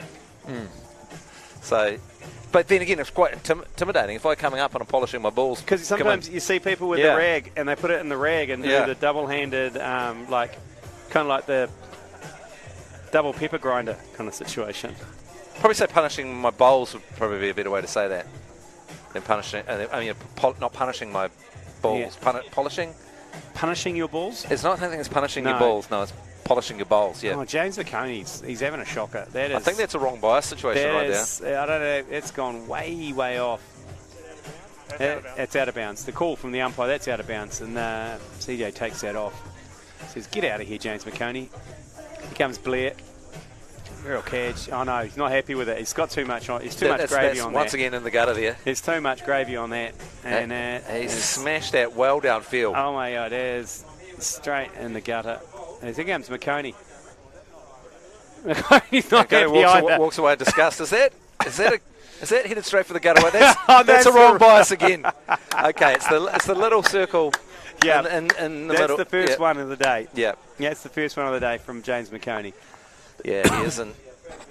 There you go, one. Here comes Jana. The Movember. Look, I mean, she only has to keep it on the green, really, to get points here, Jana, for the Movember but I tell team. you what, that's looking. No, Movember Olympians. That's looking like that's a gutter ball as she's well. Got gravy on it too. Has it really dried up the wicket or something? It's really fast.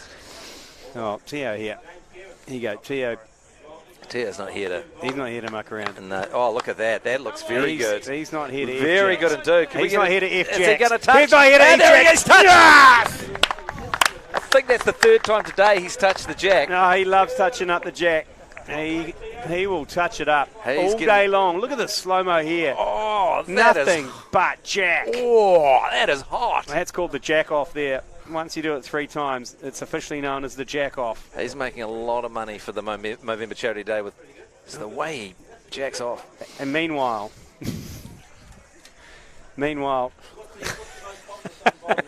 here we go. Come on, Theo. We don't know all the expressions exactly. Maybe we need to get a. Well, he can go for the terms book. He can go for the triple jack off here. Well, there's some terms I've provided us here, but here we go. The toucher. Oh, almost another toucher. So the jack or the kitty is obviously the little white ball that you see there. The toucher is when it's not what happens late at night at the bowls club. What happens is this is when the bowl, in the course of its delivery, touches the jack in motion. Okay, nothing to do with after hours behaviour. The rink or the ditch, that's the boundary. That's where half these balls end up in, is the rink or the ditch. Get a bit heavy, a bit quick on the trigger, a bit heavy. And the kill, going in for the kill, Matt Heath. You must know what that is. I saw you attempting that. You fired one down at quite a clip. What I was actually trying to do was trying to take out Jana, the professional player for the other team. You bowled a horrific outswinging wide. It was. The kill's when the jack's taken out of the rink boundary and then it's replaced on the 2 metre mark. But here goes Scotty J. Stevenson. He's a wily bowler. Yeah, he is a wily bowler. That might be a bit too thin, that one. Yeah, and that's going to probably fall up a bit too short. I'm one of those bowlers that when I release it from my hand, I start spitting and swearing and hating myself, and then someone goes, "That's quite a good bowl." I've got no way of telling when it goes out of my hand whether it's going to be good or not. Here's the Brad Pitt of lawn bowl. Oh, he's going in for the kill. Here goes Aiden. Oh, he's missed that by a mile. Jeez, he thumps into the... Jesus, that was a real... It's an interesting decision to go that early for the kill from Aiden. But here comes Scotty. Just the antithesis of Aiden. A gentle little bowl. Beautiful. Here. That's perfectly weighted. A lovely little touch. It's coming through. Is he going to feel up the jack? Come on, toucher. Oh, that's a good bowl from Scotty. Look. Jeez, they've got 3. They're holding 3, maybe 4. Jeez. So... that was, it's 4. They got 4 there. 4 for the Anchorman. 4 for the Anchorman. I think that's it. That's it for the Olympians. Jeez. They may be the best looking, as Scotty gets a congratulations there.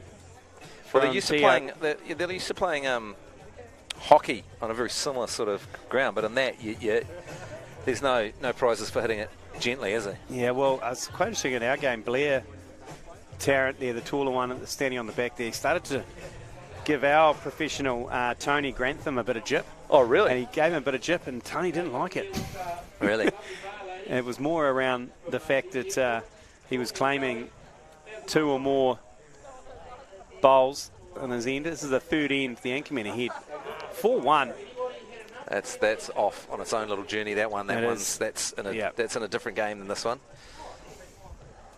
Oh, it's such a nice release, isn't he? He's another good-looking young rooster. Yeah. Okay, so what do you reckon? You guys are happy to be involved? Yeah, that's sort of off on its own adventure as well, but it's It's staying not on the too bad. green. And here comes Scotty J. Scotty J's 4-1. Love his release. He keeps his butt low. He leans into it, sits on the toilet, and just releases it. Yeah, it's not his first rodeo, Scotty J. Stevenson. Is there anything he can't do well, Scotty J. Stevenson? Bowler, Such a smooth operator. Bowl a cricket ball. Well, he can bowl well in that it bounces once, but it kind of sits up and gets absolutely smoked by Martin Guptill. Yeah. Apart from that, here we go. Oh, this is... Oh, no. That's going to thunder. And There's 3 southern fried chicken toppers in the warmer. oh, jeez. I'm going to grab one of those. 100 southern fried chicken toppers have been munched through. It's a great afternoon. Oh, it's beautiful. This is going to become bigger and bigger. I can see this next year being 300 people there, the year after that 1,000. It's going to be one of the most important days on the Auckland summer calendar. Well, looking to turn it into the live golf kind of waste management, Adelaide Live Open kind of vibe. Build some grandstands. Get some rowdiness. Yeah, have bunkers, water traps. Sort of try and channel the ACC zone at the Black Clash. Yeah, maybe some spa pools would be good. Oh, jeez, yeah. Some spa pools beside the... What about a male-only wet T-shirt competition? Yes, massive fan of that. I reckon. What about a wet jock competition? A wet jock, yep. A wet jock. Wet jock competition. I'm into that. Because a white pair of jockeys will spray you down, and then we'll present you to the crowd. Any takers? We'll set up a WUFU for people to register for the white jock competition, the wet jock competition for next year. Yeah, it's got to be wet by us. You can't turn up. You can't wet your own jocks. No, we have to wet it. Yeah, and we we don't have want to people turning up with wet jocks. Also, we have to provide the jocks as well. Yeah. Okay, because some people will turn up with some sort of fake phallus. Yeah, that's right. We will be checking. Yeah, you can't. You can't be packing. We're not stupid. Can't do a Mike Minogue at the Black Clash in the spa pool. How stupid thing we are. Yeah. We had rugby socks stuffed down his backbone speedos. Yeah, when it comes in just very, very flat across the front. But, so I'm feeling you're feeling nervous about this big final? I am actually. I really, really want to beat you in the last final. end. I think we're gonna walk down the red carpet as well. Either side of the red carpet is the Anchormen. They won't get the wooden spoon. I don't know if you've seen. They've actually got the wooden spoons they have to hand out to the teams. Now, that's not a bad bowl there, is it? No. How's your offside of Maniah Stewart bowling? Not bad, but I'm worried about how many export ultras he's pounding. I haven't seen a beer not in his hand. Has he gone through his sweet spot and out the other side? Yeah, I think so. Yeah. Yeah, but he's a man that has operated with a head of steam up in a lot of different circumstances. I would trust him with a head of steam up over a lot of people. That's true, actually. Yeah, if there's ever going that's a good bowl there again. Oh. Yeah, it's a great bowl. I mean, it's ridiculous that some of these people aren't in the final and absolute helmets like me are. And James McConey, it's come so much heat. There's so much pent-up anger going on from McConey there. Well, he came in with a massive uniform violation. Wow. And then he's just really taken it out on the ditch. I see that the good bowlers lean back and drop the bottom just over the back foot. Yeah, You've seen my style. Any suggestions? You're a very lean kind of back kind of guy. You're almost falling over. Yeah. I've got a lot of metal in my back, and my spine doesn't actually really bend at all. You're very upright. Yeah, very upright. Very upright. Yeah, it's not great for sports having How good? About a 3 kg of metal in your spine. How good is this evening? It is This beautiful. is what Lawn Bowls is all about. It's about, if you haven't joined up your local Twilight, this is what it's all about. A couple of beers in the sun. Yeah, well, I'm a member down at the BBC, Balmoral Bowling Club. Yeah. Haven't been there for a while, but there's always a beautiful beer at a bowling club, and in the summer, I mean, there's no better place to be. And look, let's be honest, cheap beer. Cheap beer, yeah. Yeah, cheap beer, cheap drinks, good atmosphere. Yeah, and the Mount Eden Bowling Club is a particularly beautiful setup. I mean, it's on real estate that's probably worth about $30 million. The beer should be more expensive, is that what you're saying? I'm saying the capital gain on this place on a daily basis is more than you can drink. I reckon you could turn this place, half of it, into a water park. Oh, yeah. New Zealand needs more water parks. Yeah, what are those? A Wet and Wild, like they've got on the Goldie. Yeah. Oh, man, a Wet and Wild in here would be great. Yeah. Because you could have a Wet and Wild with the Bowls bowl going still on. underneath it. Yeah, you can still go to the bowls. People in bikinis just whipping above your head. I tell you what, membership would go through the roof. Have you been to Wet and Wild lately? No, They've got that one not for a called the while. Wedgie. Oh my God! I haven't been for a while. They just drop you down. You stand on it. The trapdoor opens up. Oh, and no. water, you just go straight down into hell. I've done that one in Bali. Yeah, It's terrifying. it's terrifying. Yeah. Yeah. And the operator always does the joke. Okay, on 1, one, 3, two, 2, boom. Yeah. Always the same joke. Those tour operators. So this is actually really tightened up. Well, November 3, Anchorman 4. oh yeah, it is too. When did that happen? Terrible commentary. Well, this is the final end here, so it could be. Oh no, that's gone long as well. Okay, so Okay, it's up to Jana here, I think, for the Movember to see if they can get themselves back in it. Well, if you can get this one up, then they're going an extra end. is that coming around? It's still got a bit of juice on it. It's Is running it? out of Oh, speed. Come on, it's coming. It's still going. No, This- no. Here we go, McConey. Oh, it's another bumbler. He's bounced it. God, so much aggression. So much pent-up aggression in McConey's. In And McConey's once bowls. again, it's just a. It's in the field of play, I believe, this time. Here you go, Okay, here we Jana. go, Jana. Is That's this- got a lot of gravy on that Oh, as well. yeah, I think she's she's- coming through. she's She's trying to looking for change the the story. jack. It's coming around. She's hitting it's the a jack. beautiful. Come on and what does Is this that mean? going- Is it going to go into Is the it gutter? touch? Yes. What does that mean? Oh, What does it mean? it means another $25 to Movember. Yeah, it means another $25 to member, but November thought- is I her thought- ball still in play? Yeah, I thought if you hit the jack into the back, then I think it just means yours is still in play, but it is where it is. right. So that So if the jack gets moved, the jack is back where the jack's back where it was, yes. but her ball's still in play. So I if see. it happened to be closer, then it would Right. be as Okay. happened to us. So what's happening here? Tito drilled Oh it. no, here comes. So Aiden's. Aiden walking down the catwalk. So Aiden, he's got a catwalk vibe to him. Their Movember pants, they've got it dangerously tight, which I think is pleasing most of the. One for the mums. So the Movember team have got a chance to take this. There's a lot of room there, isn't there? Yeah, you can see Jana's giving some instruction here. Here we go, Okay, Aiden. once again, It's good green. It's good green. Once again, a lot of... Oh, and the Anchorman have paid their power play now as well. Oh, this is a beautiful So- bowl. Is this a clutch coming through? Oh, my goodness. And it's just slowing up. Power play. That changes absolutely everything. Wow, out of nowhere, Aiden, the male model from Oh, here we go. Tio's gone hard. Boom. Oh, jeez. Don't mess with Tio. Okay, here we Jesus, go. Sweet jeez. I think he just, do you know what? I think he did that to get that one out of the way so then he can The attack. next one, right. That's it. That, he thinks he's playing chess one move ahead. So we're at the fourth end. This is the final end Once For again, this he's third leaned and into the gravy here. for the third and fourth playoff. And I think that's just, he's had his He's had his bowl of the tournament, but it was at an important spot, so... It's a shame he couldn't back that up. So it all comes down to... Here you go, just muck Tito. around here. Go on, Tio. Oh, he's done it. He's done it. And... Oh, my God, that is one of the great bowls on my Tio. So, that's it. How did you lose to that man? So, the Anchorman... They take that out, They take that out. So, once again, he's come through. You're right. He moved your last ball out of the way so he could attack it.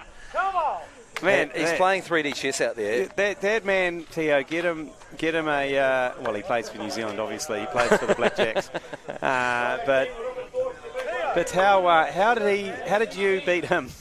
Yeah, well, we had our own superstar on our team that was helping a lot, and then Mash got lucky with a couple of clutch plays. Yeah, right. And I didn't bowl the worst I've ever bowled in my life, and somew we beat the man. Okay, right. Well, let's get into it, Matt Heath. It's us. We're up. The grudge match. Here comes Tony Lyle into commentary.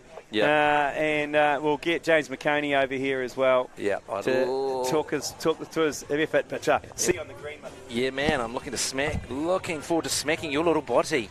All right. And a delight to rejoin the commentary position after seeing that incredible result there. Tio Tutua absolutely carving the cover. The Anchorman's team in glory, and I'm joined now by James McConey, fresh off that win, and what a result out there. Your heart must be going a mile a minute. Well, what a win, and what a great day, really. I guess Tio, if there is a one-person team, it's him. Scotty Stevenson, though, doing great stuff in the early rounds, but that playoff match was all about Tio. Yeah, he had the carve up the middle and smash the shit out of everything manoeuvre, really pegged down. And was that a big strategy yours going into it? Well, we knew that he was going to bail us out. We knew we had to rely on him heavily. I've got a herniated disc in my back, so I can't even actually get down and bowl the ball at the moment. So probably should have taken a couple of Voltaren. And Janasava really carrying that Movember team as well. Some great bowls there. And you're able to ascend over those heady heights. Yeah, and you'll be back on the Voltaren. Jana the Bulgarian is something special, really, because she's played tennis. She's got a background in tennis. She started working at the Mount Albert Bowls Club, and they said, well, why don't you play? It turns out she's a natural, and then now she's in the Auckland Juniors. So watch the space. We're witnessing something special, but a Tio and Jana team. I mean, can you imagine that? Yeah, well, two people who actually play bowls will certainly make two people who don't play bowls look like a couple of chumps. Well, I definitely did that to myself out there. Tony Lyle is having an absolute shocker. We wouldn't know you had a herniated disc. From watching it from the sideline, I had a great position side of green on the beanbag as I took that last game off. Well, you learn to enjoy your pain. You learn to embrace your pain. You go, okay, this is it. It will be difficult to hop in the car after standing up for so long at the moment, but apart from that, hey. Have you thought about maybe renting a hearse, getting someone to sort of lie you down in a coffin and maybe put in the back of a hearse and driven around Te Atatū Peninsula? What I was actually thinking about is just asking one of the boomers around here for some meds, because I'm pretty sure most of them are on steroids of some kind. Yeah, I saw a boomer taking a very long pull out of a very harsh-looking hip flask before. And we get ready for this grand final, the ACC.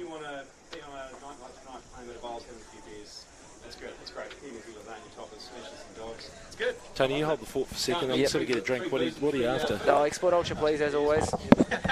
And we're getting this feed in now from G Lane as he gets ready to take the green for the final. Radio Hauraki, Matt Heath, Finn Caddy. It's Lena Gott. It's the ACC, Mike Lehman, I Stewart, and Big T-Bone, Tony Grantham. And I heard them talking shop beforehand. A little bit of planning going into it. It's not all rip, shit and bucks. You might think they're just going hell for leather out there, but no, there is a firm plan set in place in the ACC tent. Anyway, Manai Stewart was planning, he was plotting, he was working out a very, very stringent regime of how to take down this Radio Hauraki team led by Selena Goddard.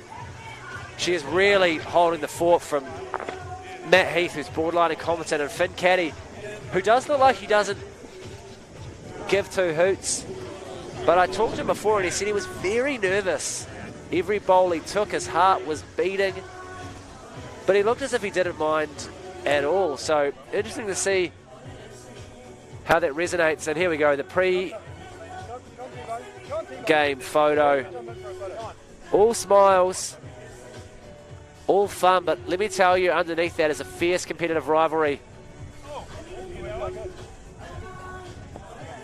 between two teams where there is no love lost.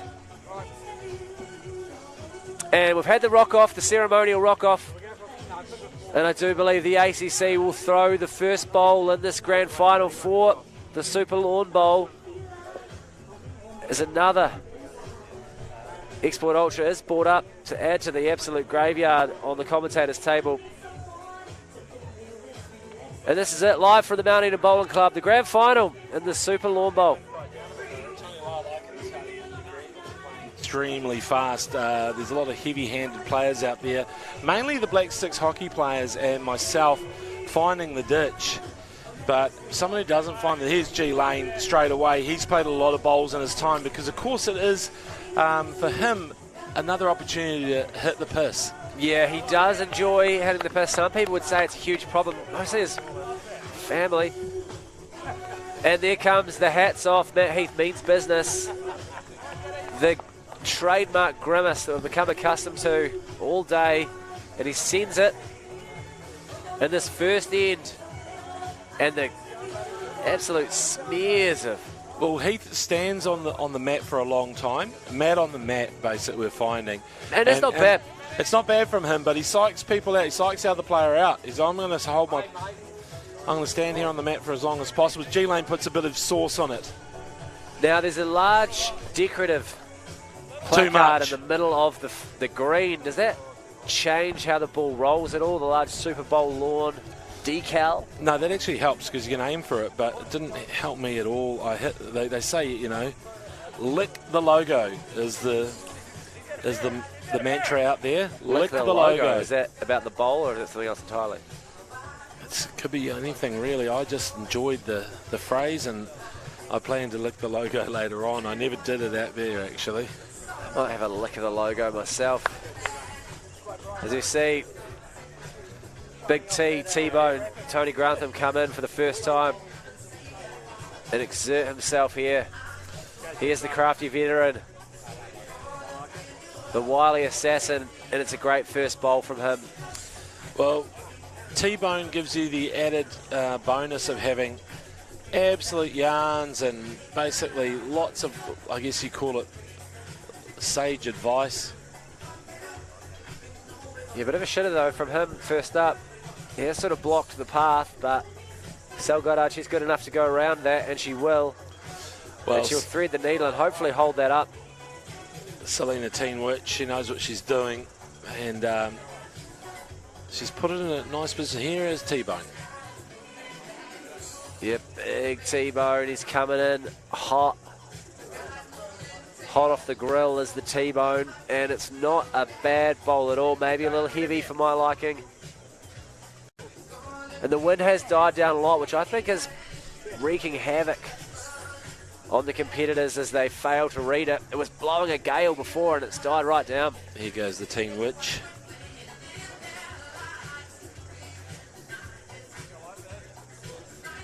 And, oh, that is witchcraft. Look at that. That is absolute. Salem would be proud. That is pulled up a handspan away from... Now, Selena Teenwich pretty much let Tony tell all his yarns, saying, oh, I remember when this all used to be farmland. I used to own a Tirana that could do the quarter mile and X amount. She's just basically absorbing the yarns and then just using all that useless information, channeling it into the perfect bowl. Yeah, you did right. And there is no greater yarn from the boomer than remember when this used to be farmland. Yeah. Almost impossible to go through Albany with anyone over the age of 50 without hearing how it did used to be farmland. They can't believe there's a city there now. As Web Punisher Joe Jury goes in for a photo. Mania commentates this ball himself. We don't have that feed. It's unbelievable confidence. It's a Mania. It's got big bowl energy. Huge bowl energy, but it could be a fool's errand.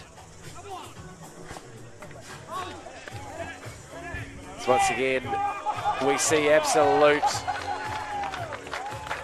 Pinpoint accuracy there from the Timaru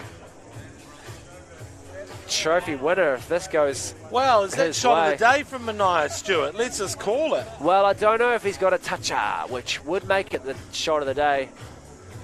Very close there, and it was filmed. You'll see that on the ACC social media feed. Certainly, as Finn Caddy comes in and whips one through to the keeper, no run. Finn Caddy, the casual polar bear. He's very nonchalant. Well, I talking to him earlier, and I did bring that up, that he looks like he doesn't care, and he said he's actually very nervous inside, and every bowl he could feel his heartbeat. And he said, do I look casual? Because I'm actually shitting a brick out here, which took me by surprise. That's often the way, isn't it? As Mania Stewart blocks our view, but we've switched over to he's... Once again, the he's vision solid, mixer isn't he? there. Vision mixer absolutely making a disgrace of himself. He'll never work in this industry again. So Finn Caddy looks like he doesn't give a shit, but actually does. That's often the... Oh, tight. There we go. He's redeemed himself. It's a sign of the greats, isn't it? Kawhi Leonard. There's a lot of those casual sports people. I'm talking about the vision mixer here, but... Oh, right. The vision mixer's come back into his own. Some ace work. And we see here the ACC team will be happy with that. Beautiful shot there from Mania. He'll be able to explain what he did to someone. What did you do on Monday? Check out the feed and watch this beautiful shot. And that is the ACC up 1-0. Thanks to Mania Stewart, would you say? I think there was a Mania end. Yeah, and big T-bone. Tony Grantham not troubling the scorers, which is unusual for him. He carried that team to the final. He put him on his back. Well, this is a replay. It's a replay. Now Vision Mixers come back and said, I belong in the elite level of television. Let's have a round of applause to the Vision Mixers. Yeah, well, if that was true, he probably wouldn't be mixing a game of Monday Night Bowls, but we don't need to get into that. Well, we wouldn't be commentating it either, but we're pretty desperate, so... We certainly are. As we see the ceremonial wooden spoons that have been displayed on the commentators' table here, which is nice that they've actually gone through the effort of making some wooden spoons for the losing team. It's not just verbal. Oh, and that is close to a toucher, but... Matt Heath, he's got black hands. We're not quite sure why. He says he's been painting the house, but it's highly suspicious from Matt Heath. It could be an inquiry. Wouldn't be surprised if there's some sirens. That's a nice licking the logo. He's just got off his paper round, has Matt Heath. Licking the logo is G Lane, but he's left it short. Shoulder. And he's furious as Black Hands Heath. He's on his way back to Every Street, and just need to move this umbrella if I can. I wonder if it's going to... As some running repairs are made to our studio here at the Mount Eden Bowls Club, we see another bowl sail through. Not effective at all in the end. And T-Bone, Tony Grantham comes up, steps up to the plate and lets one rip. And that is bowled with aplomb.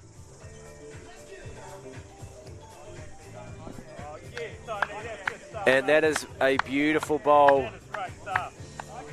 It gently nudges up to the jack, and it's in the shadow of the jack. A round of applause from Sal Goddard there. Claps her competitor, but I think that's fired her up. I reckon she's all worked up here. Selena Team Witch, off she goes.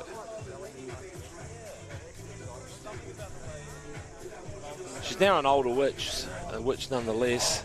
And she's cast a spell on me because she's touched another $25 on the way into the hands of the Movember. Bolus Alexiantis. That's wonderful stuff. It is just chipping the jack away as well. Wreaking havoc on the ACC team here. And generally when you've got a toucher on the rink, it's a cause for a concern, I guess. But in this case, we're happy to see a toucher on the rink. Yeah, a toucher on the rink can get you banned from the skate rink for sure. No, I've certainly had my fair share of trouble Paradise Ice.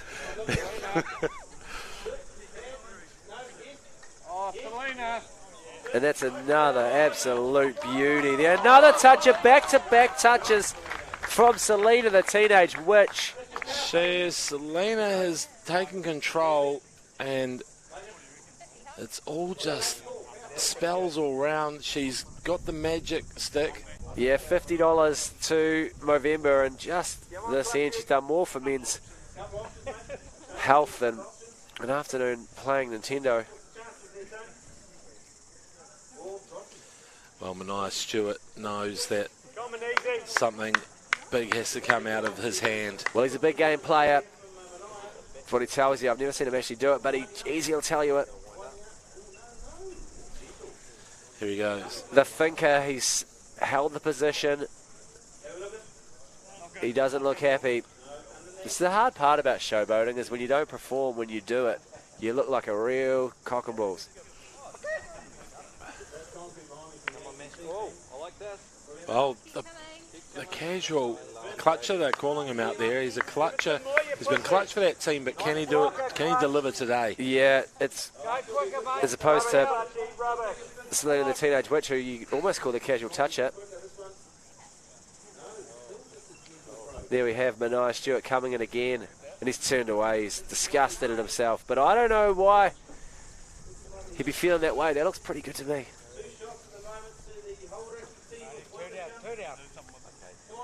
And this could be the time to heap on the pressure from that Radio Hauraki team, establish an unassailable lead. And Nash has cooped that completely. He's probably going to have to pull his pants down and walk around the outside of the green because that's a shocker. Looks like 2 to me for the casual observer there. Which brings the score to 2-1. And this is a final for the ages. Reminiscent of the actual Super Bowl final, a tit-for-tat affair.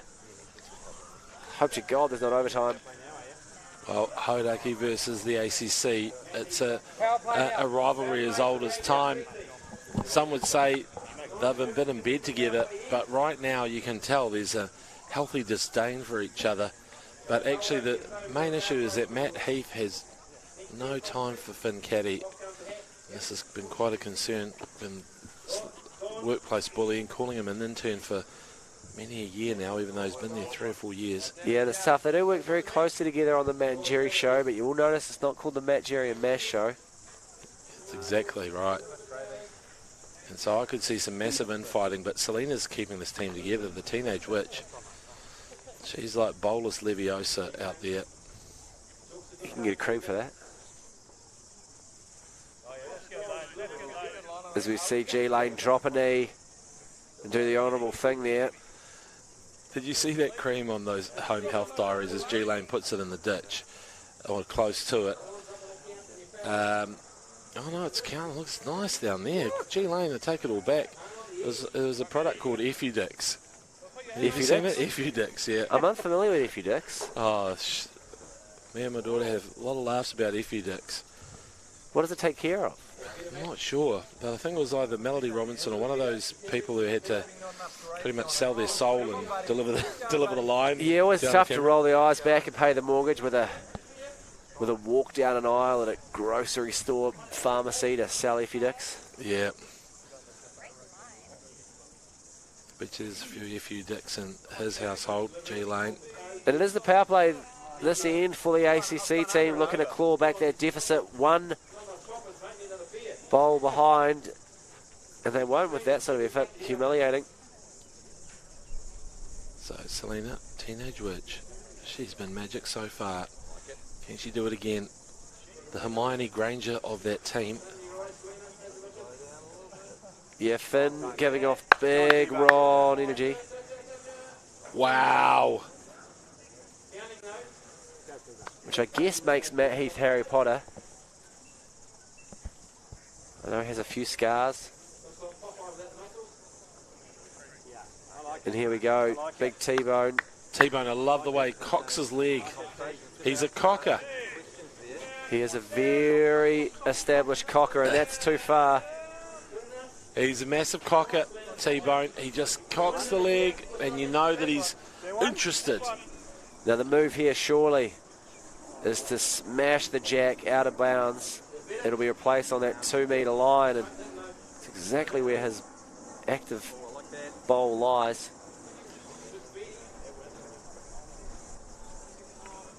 Oh, although they're both competing for the space. Hauraki holds shot. The pressure's getting to these teams, I believe. Surely T-Bone's going to get in there, cocks his leg and says, "This is mine. This is my rink." He does. He's looking for a toucher on the rink here. Oh, no.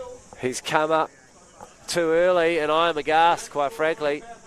You can see the shade construction that James McConey whipped up, and Mash forlorn walking down the green there. Well, it's interesting because there's a lot of work to do here, and I don't know whether these skippers... Mash peaked in game 1. He was absolutely outstanding. This is where he needs to find that form again. Well, a huge call here to have the power play on the end with Mania Stewart skippering. I would have thought Big T-Bone would have been called up. They maybe would have had the power play in the 4th end like they did in the first round where they got 6, giving them an unassailable lead, but no. They're saying bugger it. Let's give Mania the keys to the castle. And even the DJ here is engrossed in the action. He's parked up having a delicious Export Ultra. That's not bad from Mashy. That's not bad. No, it's under. It's under. Yeah, he's undercooked it. An undercooked mash is horrible. Had undercooked rice the other night. Really a letdown. Ruins a meal. You don't go with a rice cooker? No, I don't think I can do it by sort of sense and feel, but... Maybe it's time to let General Electric or Breville take over. See, I feel like that's just giving the ancient art of rice cooking over to Big Electric. Harvey Norman saying you can do it better than me. Oh, there we go. Oh, he's cast that in. Look at him go. And that is not a bad bowl at all. Here we go. Mania looking to steal this power play deal.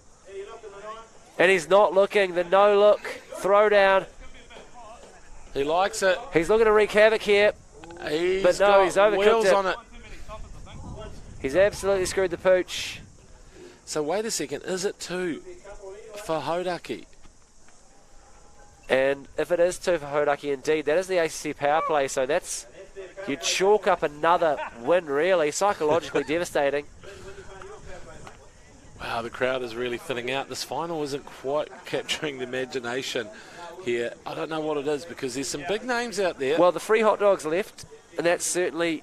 Oh, that's dwindled the crowd, hasn't it? Dwindled the crowd. I didn't get one either, which is annoying.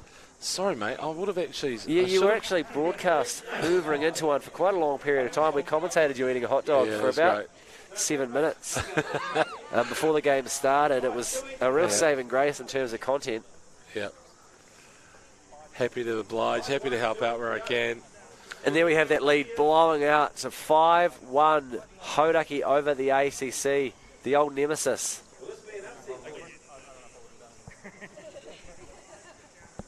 And Matt Heath first to bowl in this 4th end. He throws the hat down. We've come to know it. There's the grimace. That's what makes the ladies swoon. And the blokes. Matt Heath.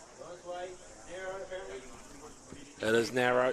It's a call here from Poppy, the ground announcer. Here we go. Mania's throwing the hat down. He's mocking him. He's sort of doing a Jadeja mock here.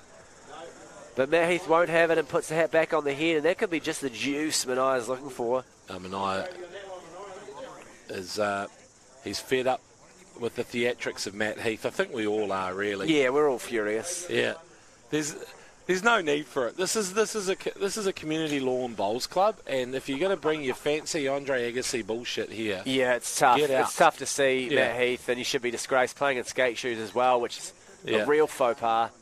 And your bubblegum denim and. Well, the hand's covered in paint is the worst part of it all. Here we go, though. He's Might have told us all to get out of here as he throws a beautiful bowl and looking to cement this win here, creating an unassailable lead for the ACC. Bear in mind, the Hauraki team still have their power play to play in the fifth and final end. Just like to take this opportunity to apologise to anyone who was listening to the NZR Plus commentary the other day, Chiefs versus Blues. But we had some good feedback. We were told there was good feedback, but all I've seen is, lift out quotes that you have. You're like, if there's a review for your comedy show or something, they say, best comedian from Blenheim ever or whatever. Yeah. All I could see was disgrace, get these guys off the air. Well, I didn't see any of that. Where's Nisbo? All I saw was hilarious fellas. That guy on the sidelines, hot. God, that sideline guy looks great. Yep. Why are you using their nicknames was another one that came through. So at the moment, that's what we're showing. Apart from Selena, Team Witch and T-Bone, we're being very respectful of G-Lane. Oh no, Mash we're using as well, aren't we? Yeah, we are using Mash, G-Lane, or Grot Lane, that's a nickname too. Oh, damn it. The Mania Stewart, though. We're just going with Mania for him. Here comes Selena, Teenage Witch. Alf Stewart. Timaru Alf Stewart. Let's give him the Alf. Alf the Alien. He ate ducks, I believe. Was he in love with ducks? No, he wanted to eat cats. He wanted to eat cats, there you go. Well, I think, was it pussy? Well, that is Mania. There we go. Absolutely. Clutch bowl there. What was the name of the cat? I can't remember, but anyway. Okay, the game is heating up now. It is. And you can hear them discussing the stakes out there on the field because Mania has just realised that Hauraki still have their power play and that they're up. But should the ACC claw back a few points here, it's anyone's game. And that may sound like me desperately trying to inject some stakes into a dead rubber, but no, I believe it. Who are the captains on this end? We've got the skips. Is it T-Bone yet to bowl? Yeah, T-Bone yet to bowl. He could really bring them home, as G-Lane says. And the clutch polar bear, Mashy. Yeah, the huge polar bear there, looking for a big play. Can he do it as he nonchalantly whips it in? And here we go. It is shaping up nicely. But again, too weak. Not enough juice there. T-Bone assesses. He's got the rag out. And that's how you know he means business. He only gets the rag out when it's go time. Yeah, that's nice, Tony. Big time. Walk up, walk up, walk up. And he's whipped it through the middle there, all the way through the needle. Tony's just told a yarn about how the motorway used to finish at Manukau, and he's saying that that's as far as it went for a long time, and that's what powers him, is those great old yarns. Has to go cross country through Drury.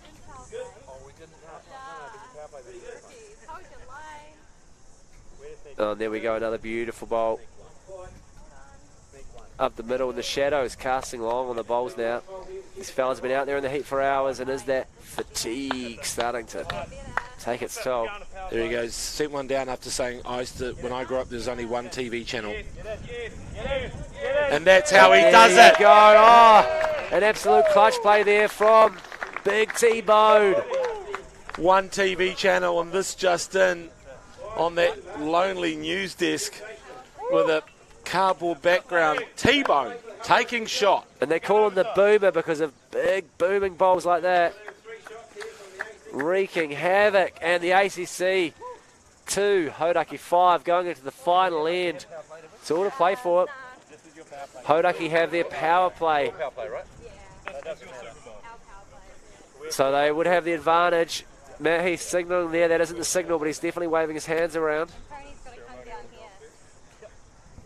And this, the final end. Oh, is that Selena Teenage Witch is saying Tony needs to come back down. He cannot skip again. She's really pulling rank. She knows her spell book. She's been up reading the ancient texts. She's absolutely right. She's called him out. She is the Hermione Granger. She knows she's a massive swat. Yes, don't lecture her on the text. She was here when they were written.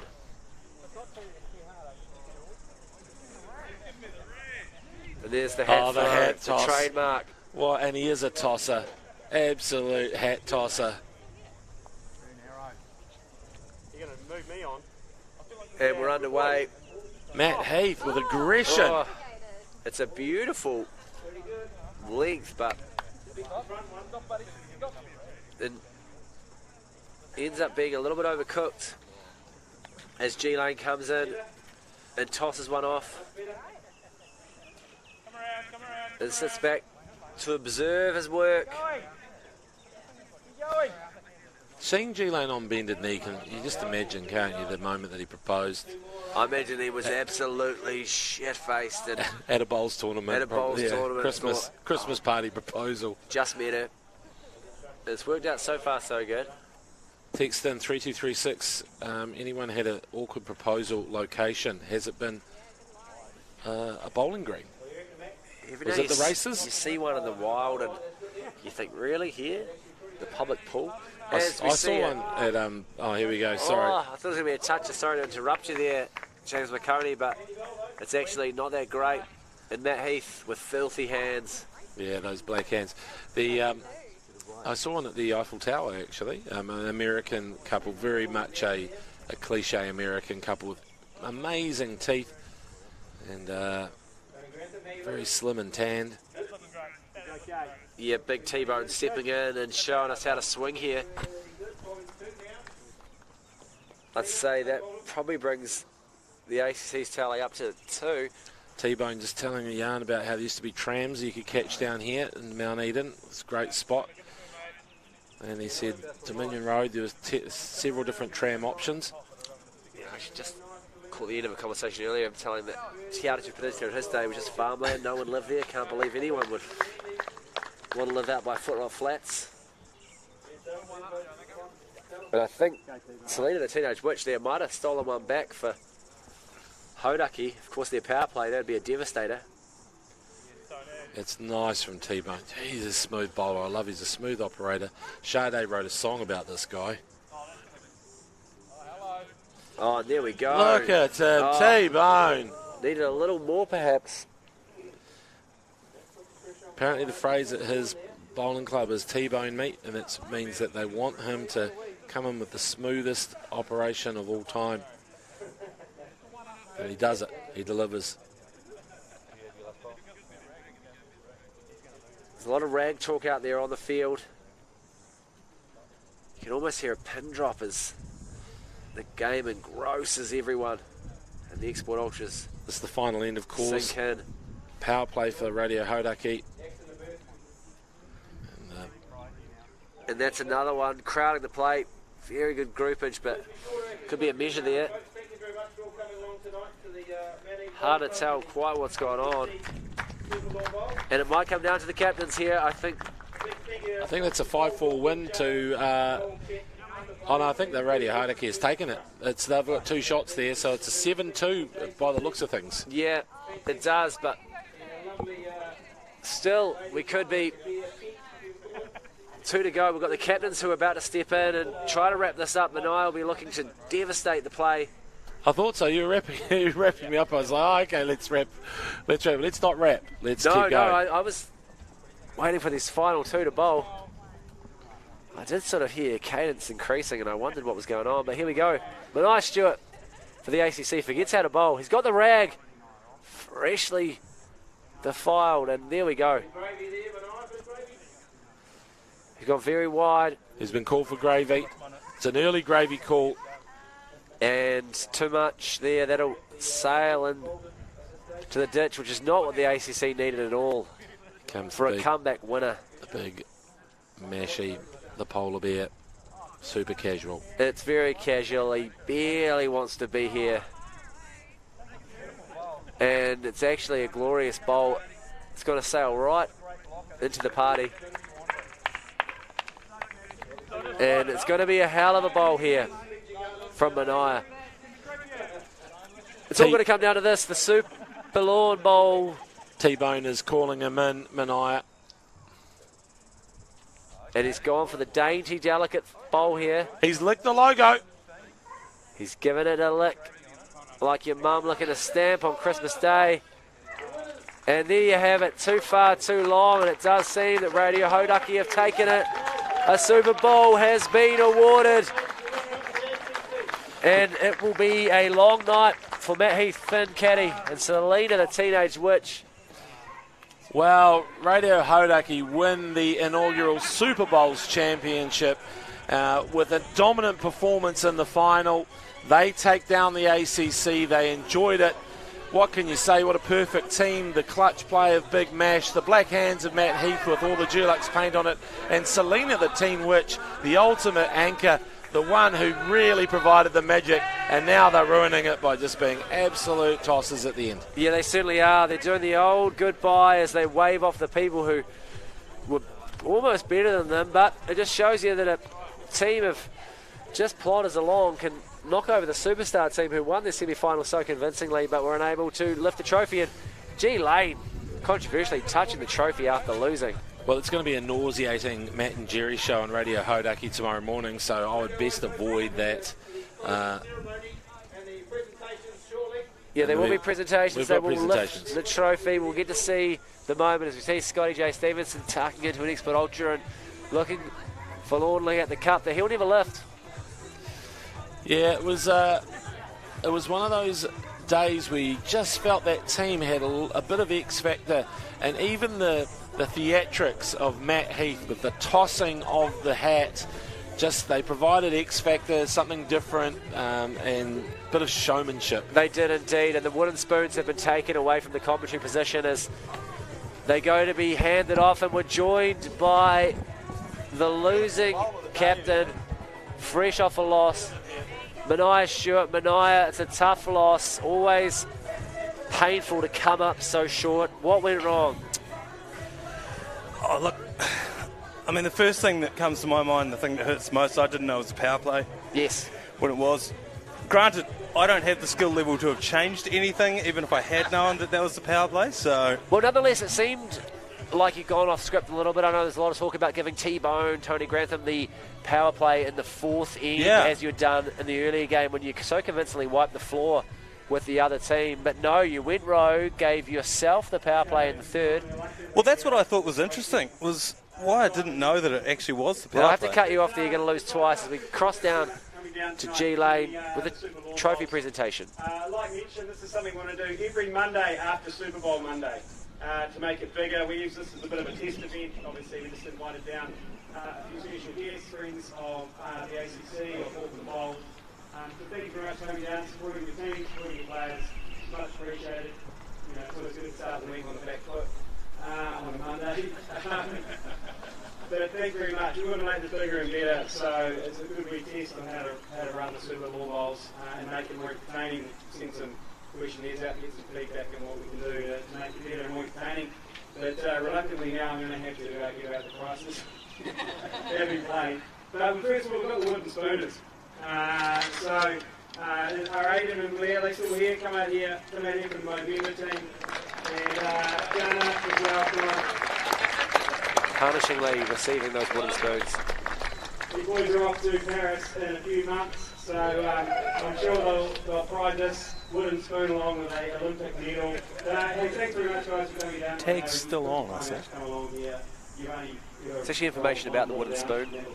Someone's gone all out, printed off, and laminated. So well done, thanks down there as well. So good together for the black sticks.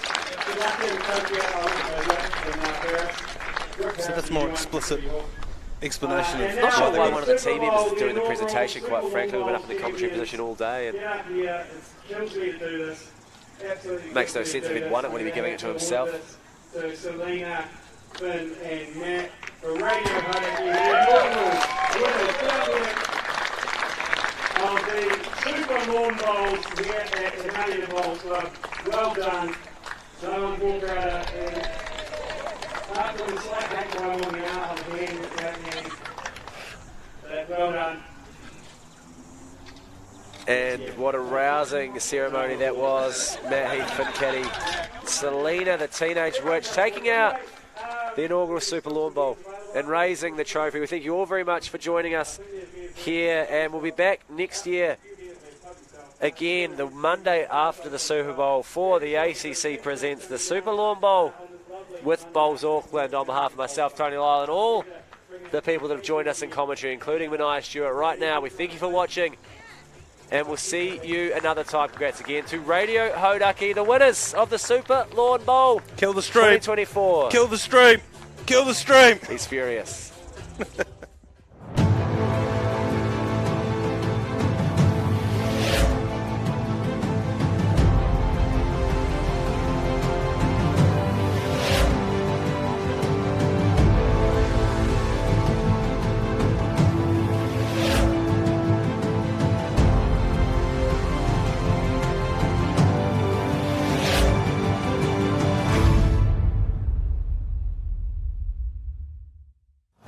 Alternative Commentary Collective is New Zealand's home for sports entertainment, live commentary, podcasts, events, and sport watch-alongs. It's sport, just more fun.